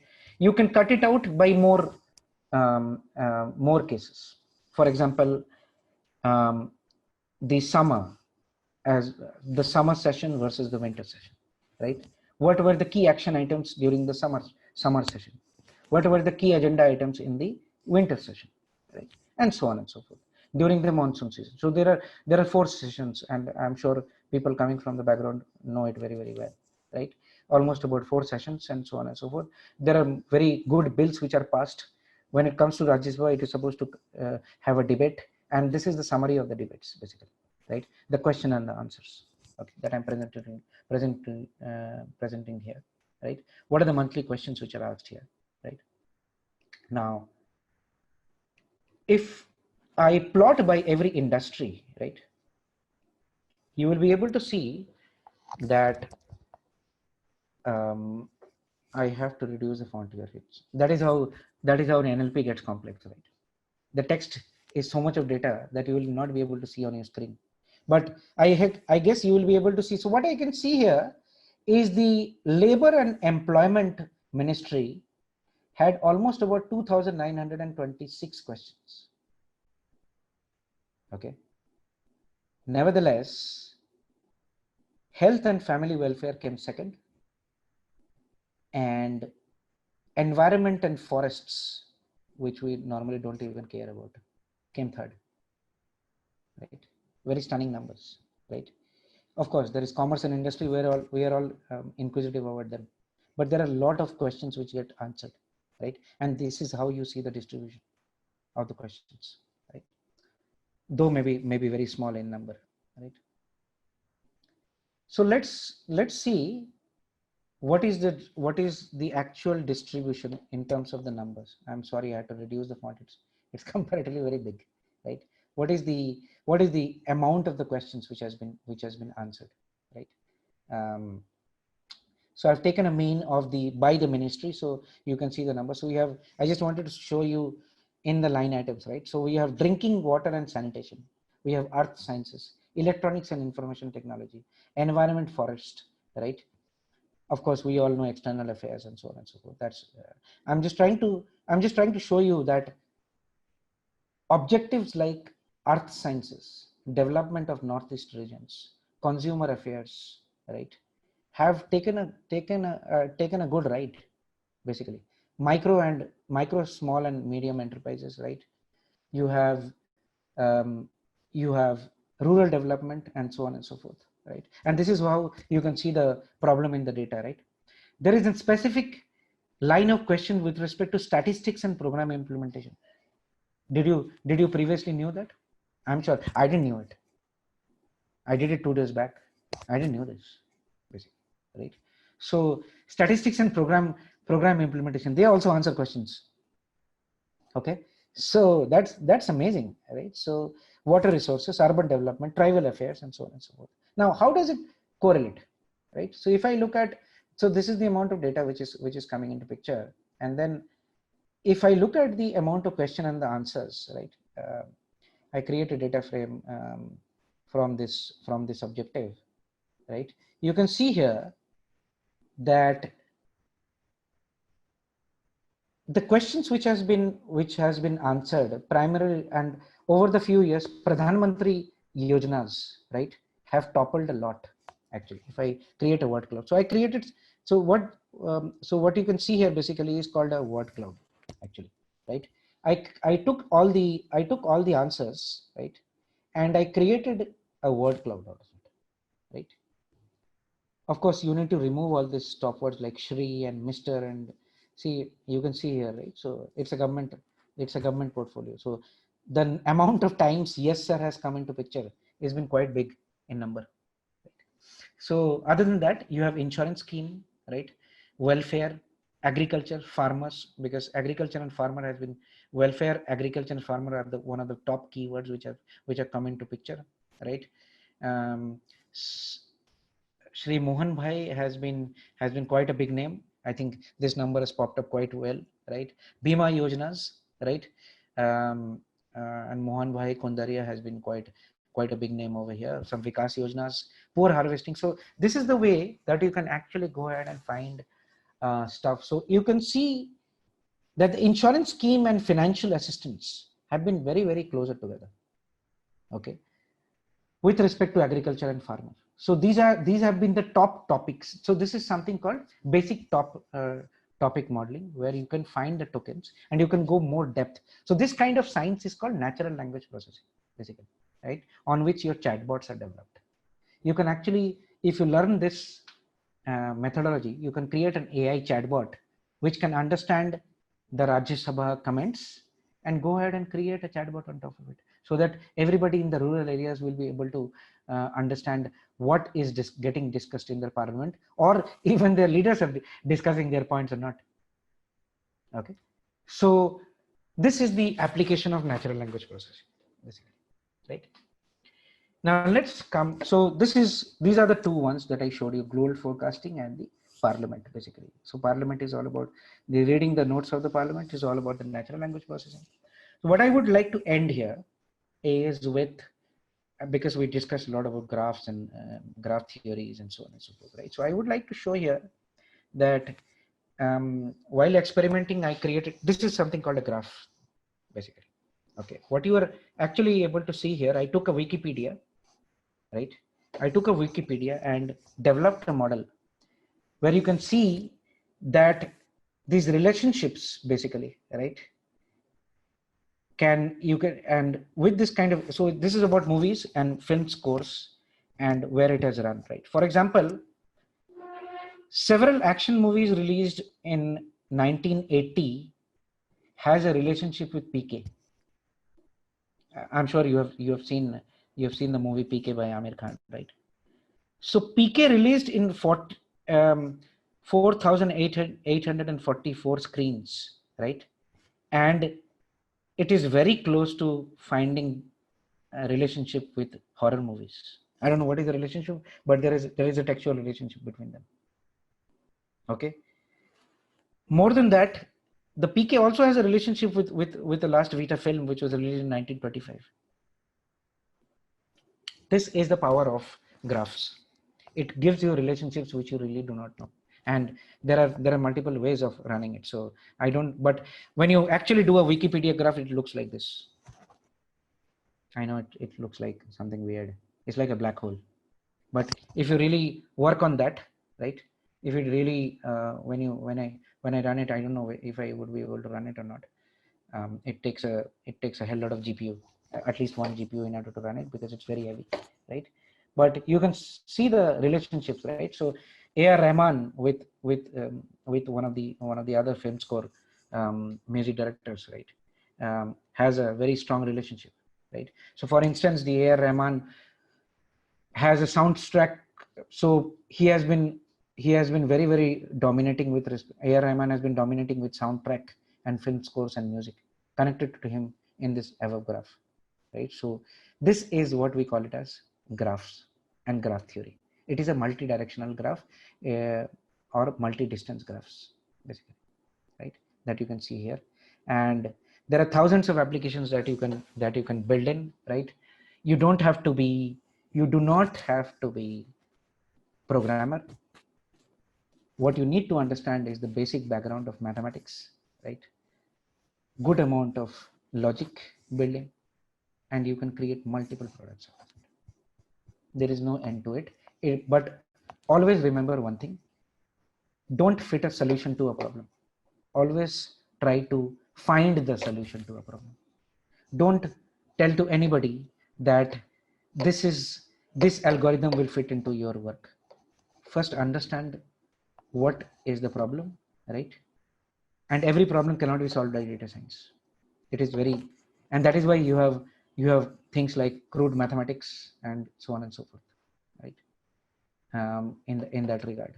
Okay, so there is a solution to everything, but every solution is not data science solution. Every solution is not an artificial intelligence solution. Okay, so this is where I would like to end with, and I open it up to people. Thank you so much. Smita, would you like to end with something? I think it's a good time to ask for questions, and just to let people know that if they have any other, because I think one of the questions was, Rimjim, do we have any more than the ones I saw in chat right now? Yes, ma'am. Yes, we do have some more questions, but we Okay. can start from the ones which are there in the chat box. Okay. Because I think we only have 15 minutes, so that's a good amount of time to answer questions if you want to do a good job. Yes, ma'am. So one of the first questions we have is, what are the changes we can expect in the commerce department, specifically with accounts, like QuickBooks coming up? I guess We've addressed this question. I've addressed this question again. So as Smita has mentioned, right? Analytics always starts from business intelligence. So in statistics, we call it exploratory data analysis, and it is very, very important. Okay. In statistics or mathematics, we call it exploratory data analytics. The way that I showed you a graph, right? Bar charts, graph theory, and so on and so forth. That is called business intelligence. What do you get from the data? What is the data telling you today? When you portray it on the chart, is called business intelligence. Once you surpass business intelligence, it becomes descriptive statistics. Post descriptive statistics, it becomes predictive analytics and then prescriptive analytics. So QuickBook basically is pioneer or has been working on accounting principles with respect to business intelligence.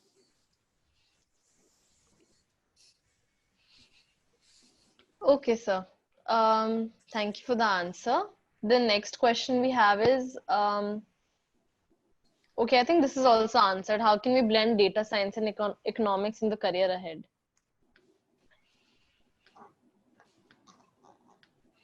So I think the concern of the students is, how can they take up projects in this area in their undergraduate, especially during lockdown time, when we have so much time on our hands. We've seen all the models that you've shown, and the data is available on the internet, but how can we start modeling it? Where can we maybe get the mentors for the same? Actually, you don't need anybody. You know it everything. Okay. You know everything. You guys know everything. And I get, and this is not a question which I am answering here. I answered this question in IIT, in IIMs, and wherever that I go. One thing, please understand, guys. You are the best person in order to understand your data, the problem that you want to solve. If you don't have interest in, imagine here, kal tumhara exam hai. Do you really go ahead and study everything seriously? No, right? You know what are the things that you need to study, right? You take up your favorite subject. This is how you learn data science. You pick up your favorite subject and then go ahead and develop a problem on top of it.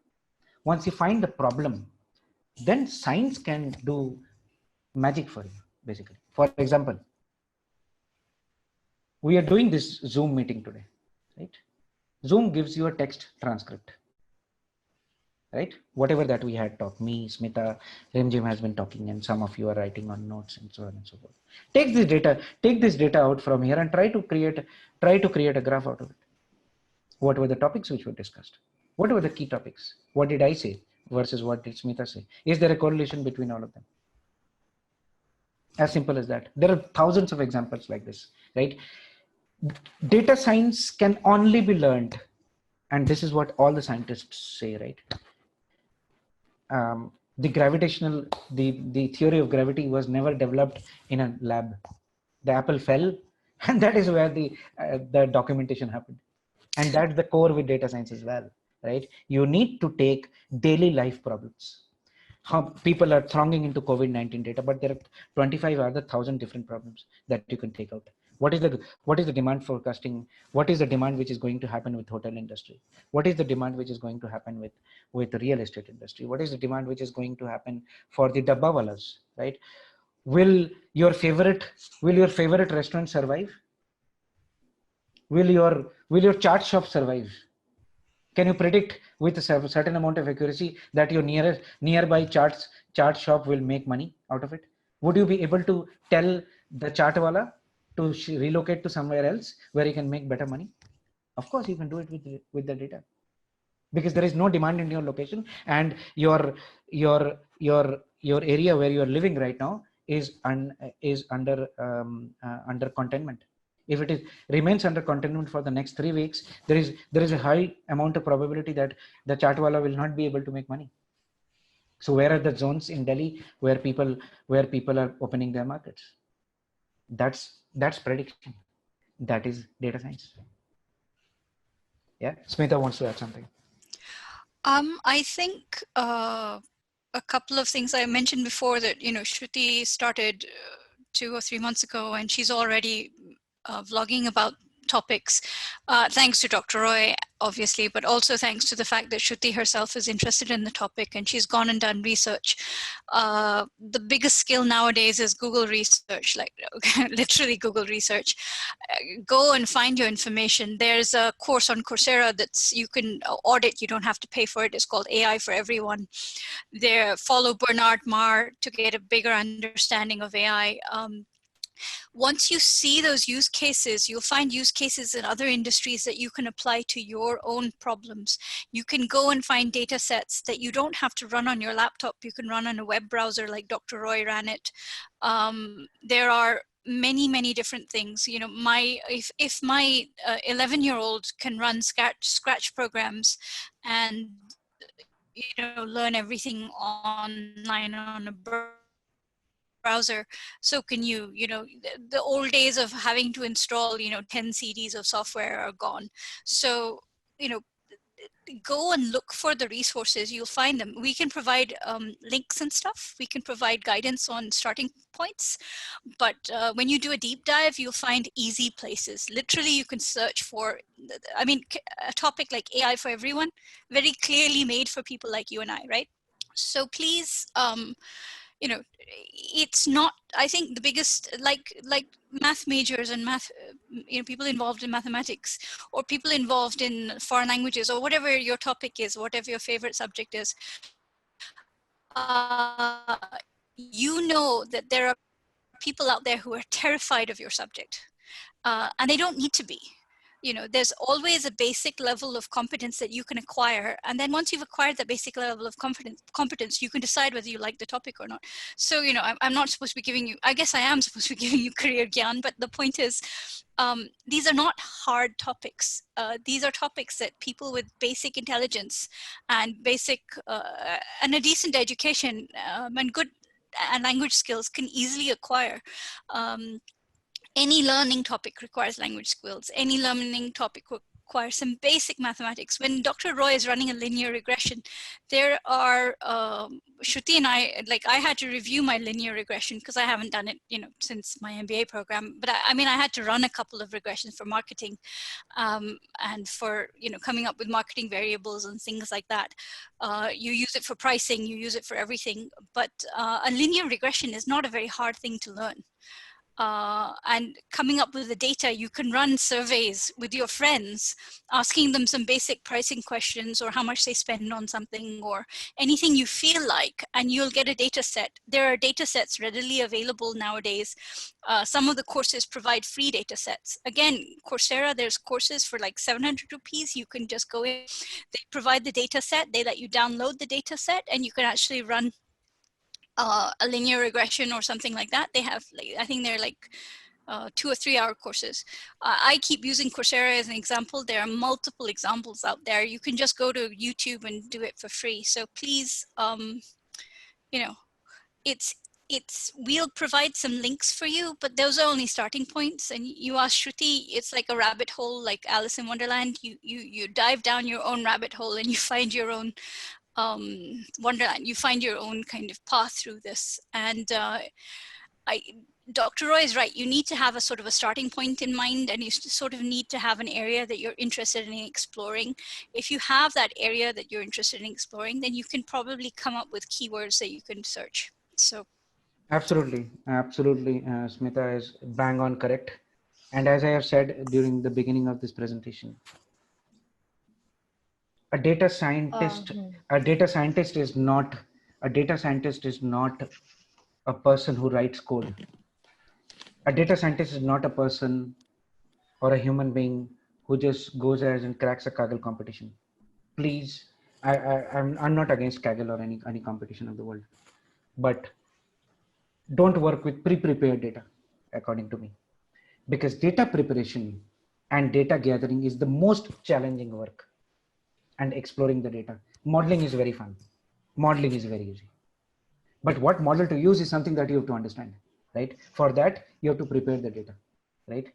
And that is the rabbit hole Smita is talking about. You don't get into that hole. You prepare your own data, and you will have tons of examples, even from your house to your neighborhood, your nearest mall that you want to go, your nearest shop that you want to visit. Everywhere there is data, basically, right? You can just gather data from your friends and create a model and go live, basically. Yeah, so that's my 2 cents. So, sir, when it comes to data, like you said, garbage data creates garbage results. Mm-hmm. So, how do we clean the data? Like, can you give us any tips for that? Okay. There is an entire thesis on different kind of, so as I said, right, for doing, there are multiple, so we use a, we actually create a process called extraction transformation. Okay. um in extraction and transformation, basically, even if you have a data in Excel, for example, you have some text, right? You have taken, let's say, a survey, right? You got a lot of textual data, right? What do you need to take out, right? Just let's say, for example, the example that I was giving you, right? Rajya Sabha notes. There are 1,000 times that people have said yes, sir. Does it have any meaning? No, it's a government agency. So we are used to saying sir and yes, sir, and yes, madam, right? But that will not give you any reference. So those are called stop words. It stops your hindrances. So in NLP, we use stop words, right? You take out prepositions, pronouns, right, from the data, right, and you create the first test. Look at the results first, right? It is a very iterative process. You have to visually see it. Okay, you have to go ahead and visually see the data, right? When you actually go ahead and visually see the data, you need to have a lot of cleansing that needs to be done with the data. No data is pure in the world, and it will take 80% of the time for you to clean the data. And this entire process in data science is called data curation. And we'll give you some of the links about data curation, but it's all about the problem that you're trying to solve. Okay, right? If you really want to know what were the topics which were talked in the last 5 years in Rajya Sabha, you need to actually find the key themes, basically, right? If you would have seen my model, I didn't clean the data because I just worked it overnight. There were 1,000 instances which were coming as yes sir, so I should have removed that. So that's my flaw, right? And it doesn't require very less amount of knowledge of programming. It requires logic and the techniques. There are a lot of techniques. You have to buy those books, or Smita says Kindle, right? So you read it anywhere. You have Google and so on and so forth. So you have to read what are the different techniques, right? Programming is important, but not as important as you understand the logic. So you need to go through what are the different steps of data curation, data extraction, and data transformation. After these 3 steps, which is 70% of your time, right, your model will be prepared in the next 2 hours. Okay, modeling is a piece of cake, according to me, if you really have the knowledge about it. What is more important is preparation of the data, and that's what Kaggle and multiple other people provide, right? The famous Titanic data set of the world, right? So you already know the people died, right? It's already pre-prepared, right? But you take up real-time information, you churn the data, you clean the data, you create a clean data set. We call it a data set, right? A clean data becomes a data set, and on that data set you run models, basically, and then you can run any kind of model, basically, right? Yeah. Yes, sir. So, thank you. That answers our question very well. Now, one of the questions we have is, what are the kind of job profiles that someone who wants to get into such, like, combining AI with finance? What is the job profile? Like, what is it called? Smita? Oh, um, what would that be? A financial analyst? I'm not sure. And whatever Smita says today is not going to be It's not. relevant in next 6 months, actually, Yeah, because I it's think. evolving. Yeah, I really, frankly, careers have changed so much from my time, and then from the ones that we're hiring. Um, when we hire for specific talents, and then Dr. Roy ends up saying, okay, I need a smart person who knows mathematics. So if they love math and they're good at math, then he says I can train them to do anything. So I really think that at your level, the ability to be comfortable with analysis, the ability to maybe in a sense just be a spreadsheet king for a while. If you're comfortable with spreadsheet tools and spreadsheet analysis, it should sort of set you up for anything that you're doing in any industry, because any analysis requires number crunching, and it requires kind of creating a model. And when Dr. Roy says create your own data sets, an example I did was I had a toy startup. I'm not trained as a toy person. I've not designed toys before, but I had a toy startup for a while. And so when I did my marketing surveys, I had to come up with the pricing analysis. And so I asked a lot of questions. So the way you start your market research, or the way you create your models, like Dr. Roy said, you have to plan trying with the end in mind and knowing what kind of answers, but you have to leave some leeway. So the ability to problem solve in areas that you know nothing about is very important. But I think the basics have very good spreadsheet skills. I don't know if Dr. Roy would agree with that, but I think with any kind of data analysis, spreadsheet skills are like the basic. You can create some kind of rough model with a spreadsheet skill before you can do anything else. Absolutely.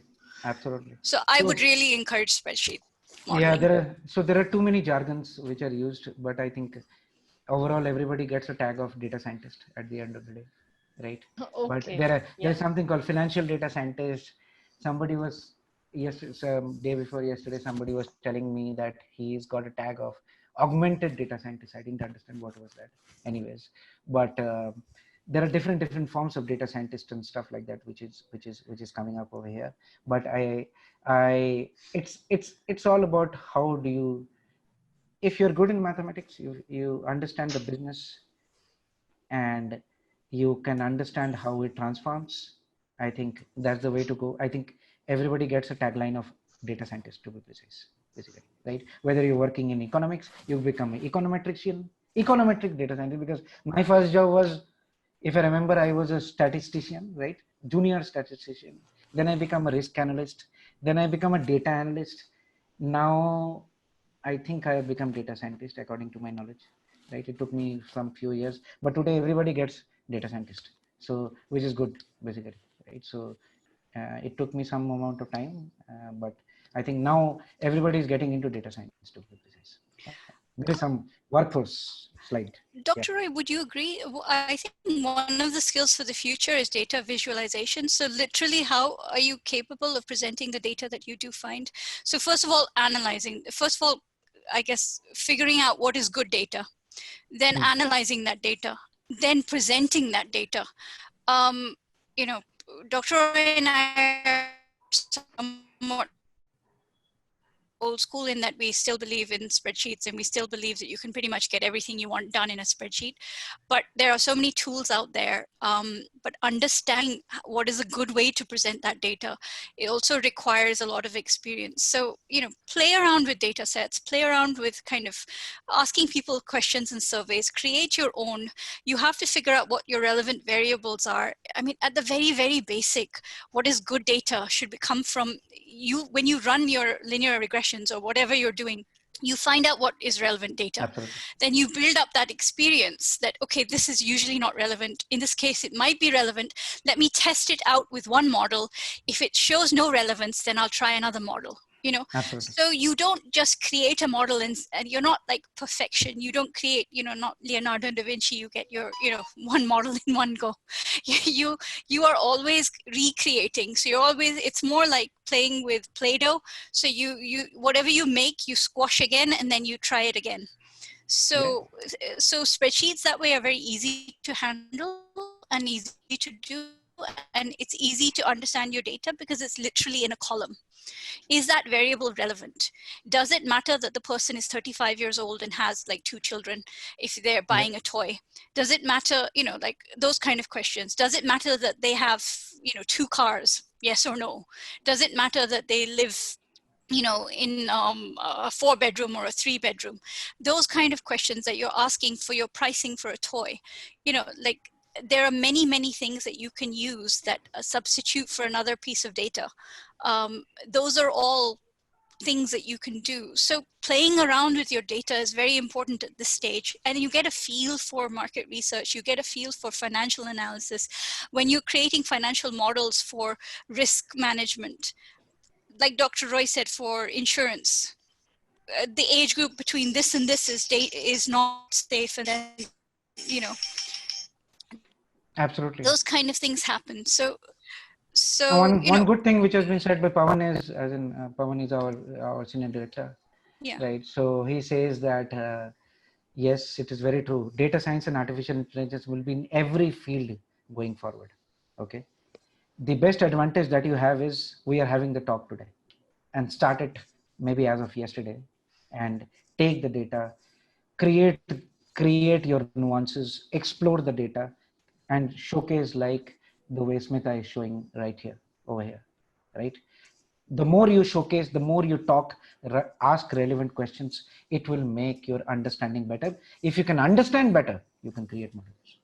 Basically, that is what a job of a data scientist is. A data scientist job is, again, is not writing codes only. Of course, coding is important, right? Or building models is important, but it is more important to understand what is the problem that you are actually solving. For that, you have to ask the relevant questions, bring out with your initial results, talk to the person who has given you the problem, continuously talk to that person, right? Till the time, because if you gather more and more experience, right, the way that you gather, right, and never be shy about asking questions, because that will make you a great analyst, right? If you don't understand the problem, you will never be able to find a solution to it. Okay, and you will just be applying any algorithm of the world and trying to pitch it, basically, right? So please take that initiative for yourself and try to look into that perspective. Of course, the designations, of course, will become very flat in the due course of time. Everybody will become data scientist, but just from role perspective, it will become very diverse, right?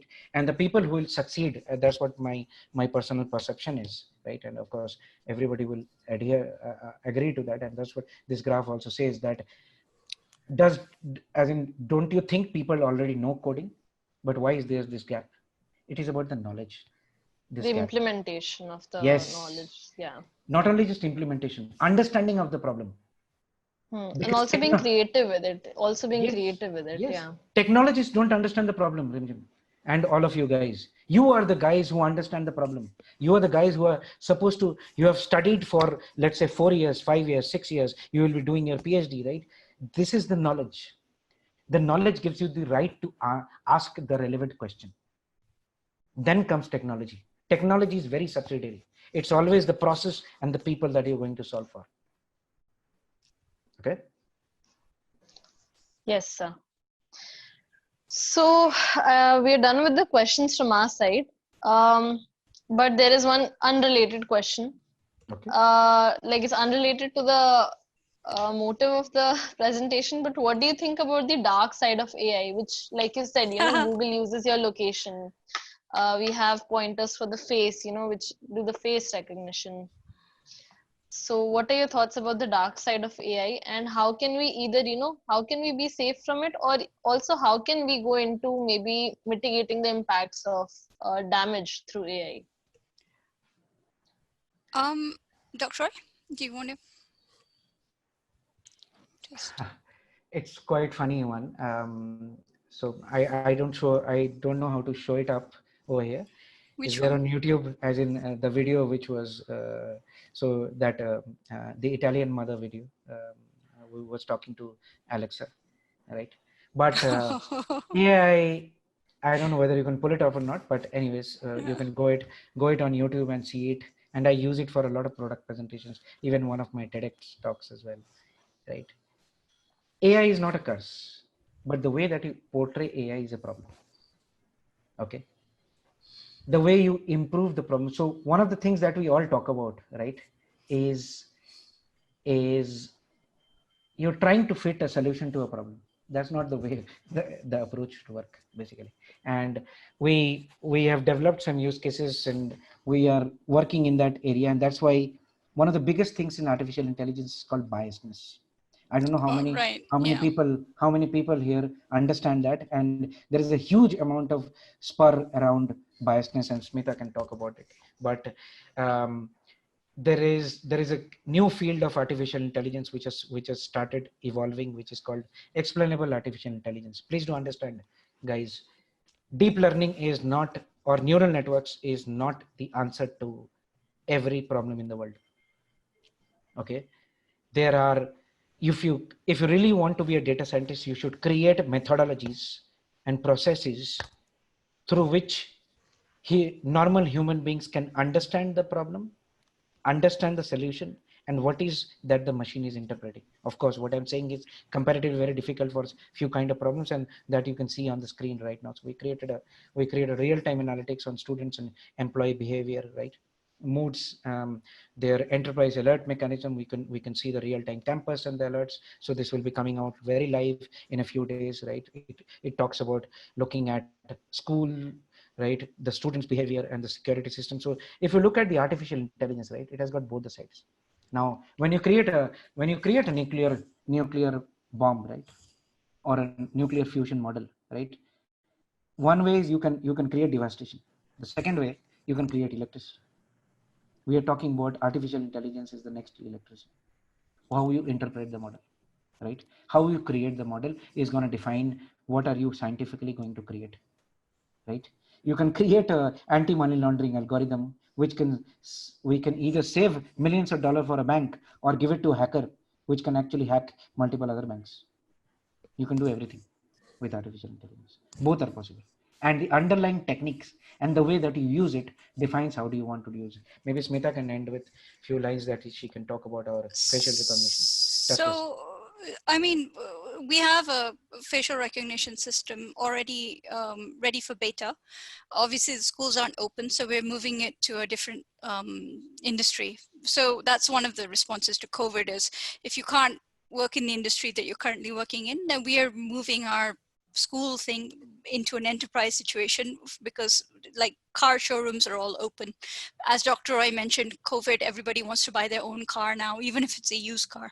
So car dealerships are open. So instead of doing it in a school situation, we're actually testing our software. This is for testing purposes because we, like Dr. Roy mentioned, we need data. We need video, we need data, real-time video and real-time data so that we can test our models. And schools aren't open, so we're using that. Now, back to the school or any situation. When you're doing anything form of video, especially facial recognition, um, you have privacy issues. And when you're in schools and you have little children or even elder children, anybody below the age of consent, you know, Google, you sort of just by switching on your phone, you're giving them consent to track you. By consciously using Android, they know where you are and they know what you're doing. If you don't switch off your tagging on your camera, your location is tagged on the photograph. Then you upload that photograph to Facebook. And if you don't make sure that tagging is not there, people can track where your child was when the photograph was taken. They know which park your child was playing in, although now there's no parks, but hey. So that kind of danger of technology is there. And in facial recognition, it's so much easier. People cannot hide even with a mask on their face, you know. people will obviously find ways around it, but when you're going to school, I don't see it as so much of a privacy issue, because in a school you already need to be safe. The whole purpose is safety and attendance. So in a school you want to be tracked and your parents want you to be tracked, but you should, I think if you're functioning as normal, unless you're smoking or taking drugs, or if your cell phones are banned and using a cell phone, then you are perfectly fine. You're in a safe location. Even if your geolocation is on, it's within the school, and that's, pretty much that kind of information we don't let off campus. So with AI and those kind of things where people are so easily trackable, whose hands is that information? Is the Arogya Setu app had a lot of people against it because it wasn't clear which government agency. It could be anybody in the government could walk into we don't know which server room and see your information. Then they clarified that it's this department and they have this access, and then it's not downloaded beyond a certain number of days. As somebody who believes in facial recognition in the school's environment and thinks it's perfectly safe there because our systems are not going to let it go elsewhere, even I was worried about the Arogya Setu app. I still have not downloaded it, but that's because I'm not really interacting with the outside world. But that I was worried about that I would be easily trackable. And I'm a law-abiding person who follows the speed limit and stops in traffic lights and lets people cross the road. So, I shouldn't be worried about facial tracking, right? Or I should not be worried about geolocation tracking. But depending on how much you trust your government and how much you trust your law enforcement and how much you trust all of that, technology has its downsides. So like I said, privacy rules, encryption rules, they all have an opposite side, where whose privacy, actually has access to your information. I like Google knowing where I am, because then Google sends me information on that and it makes my life easier. So I am sacrificing my privacy so that Google can make my life easier. To a certain extent, we are all sacrificing our privacy so that we can have access to location information or location deals, or so we can walk into a Starbucks and automatically get a coupon, those kind of things. So I think there has to be discussion on it, and there has to be ethical things on how long people store your information, how long servers have access to it, how long can which employee can actually track your information? Can somebody who's like served me coffee then follow me home? Those kind of things. So I do think that this is a problem with AI, because it automates things and makes it easier to do that kind of thing. But you have to remember that as we have developed, if you have offline systems, or if you have cloud systems with higher encryption, or if you have what is that thing, Dr. Roy, that we do, where we don't actually put the person's information or anything related to them, but it's just a number. So we do encryption. It's the same thing which Alan Turing did, right? Cipher. Yeah. Right. So it's all about encrypting, basically. So that's what Smita is saying, right? So it's all about how do you store the data, how do you store the information, and there are thousands and millions of ways that you can really do it. Right? And in banking, every time you turn around, people are, you have a leak, but that's generally because employees have compromised the system. Human beings are much more smarter than machines. Always remember that. Human beings will always find a flaw in the system, right? That's where we are. So anyway. So to end this, basically, probably I will say that, see, we try to answer some of your questions. We don't know answer to everything. And that's the best part of being in data science and artificial intelligence. You are the leader of your own game, right? And there is no way, nobody's going to give you data. Don't ask people for data. Get yourself data. Start working on it, right? Have any challenges, have any problems. There is Google. There is tons of activities which are happening around, right? Once you do some activity, you really find that is interesting for the world, put it across.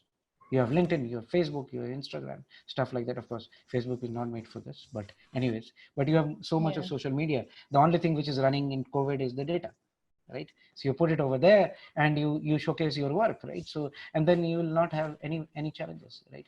But just not, don't be dependent upon somebody will give you data, somebody will give you an internship and you will be able to crack it. If you really deep dive into your books, into the local challenges, right, your local problems, you will be 100% be able to, even if you don't do it, right? We used to do a lot of group work, Yeah. right? You talk to your friends, you create if you can have a WhatsApp group to discuss everything about Sushant Singh Rajput, right? You can definitely have groups which can be created for doing stuff, right? So you can do it in quite a number of ways that you can really go and do it. Just as another example, I know we're ending now, but Pragya is one of our interns, and no, she's not an intern anymore. I take that back. She's full-time now. But Pragya is there, and she actually had to do analysis on a product, an augmented reality product for us. And she couldn't find data on customer responses to it. So she actually asked 15 to 20 people their impressions. She asked people in different cities so she could get like a different subset of types of people. And this is all on the phone, obviously. And she asked them for their impressions on augmented reality in this product, and she basically created her own data. I mean, a lot of it was qualitative, but she did manage to create some quantitative information out of it. And if she can do that, so can you. That's amazing. That's good. So she was there as an intern before? Yeah. And then, okay, that's great. Yeah. I think Pragya might actually be on the call, so yeah. She was Is here. she there? She was I am here. here. Yeah. You Yeah, give yeah, your thoughts to the team. yeah. Hello, everyone. Yeah.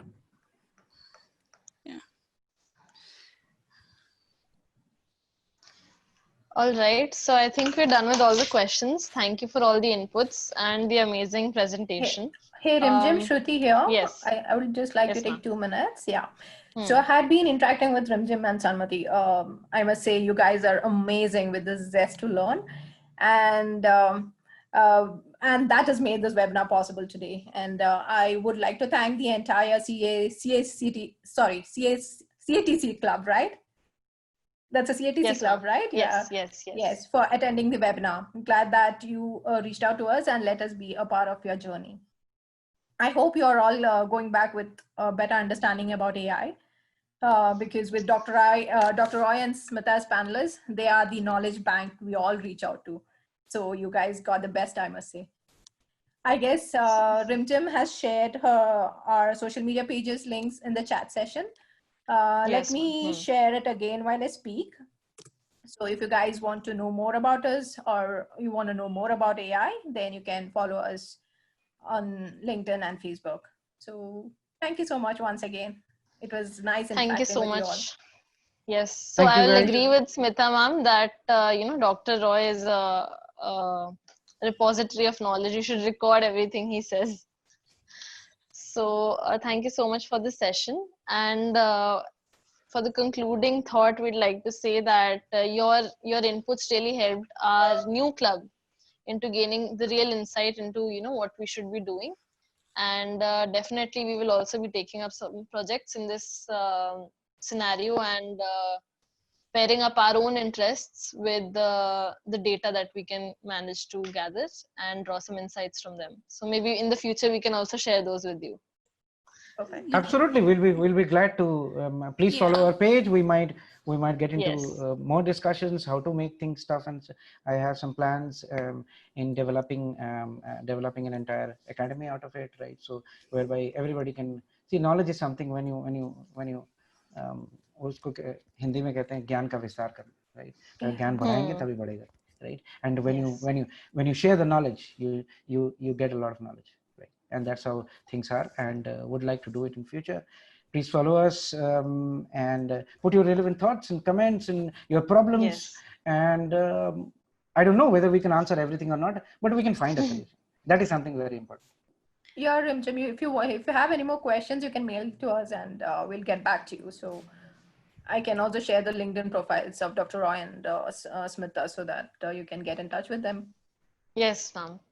All right, thank you so much. Participants, if you want to write anything in the chat box, you can definitely write a vote of thanks before leaving. And that brings us to an end. Thank you so much. Thank you, Rimjim. It was a, Thank you. you have been a great coordinator, and best of luck to everybody.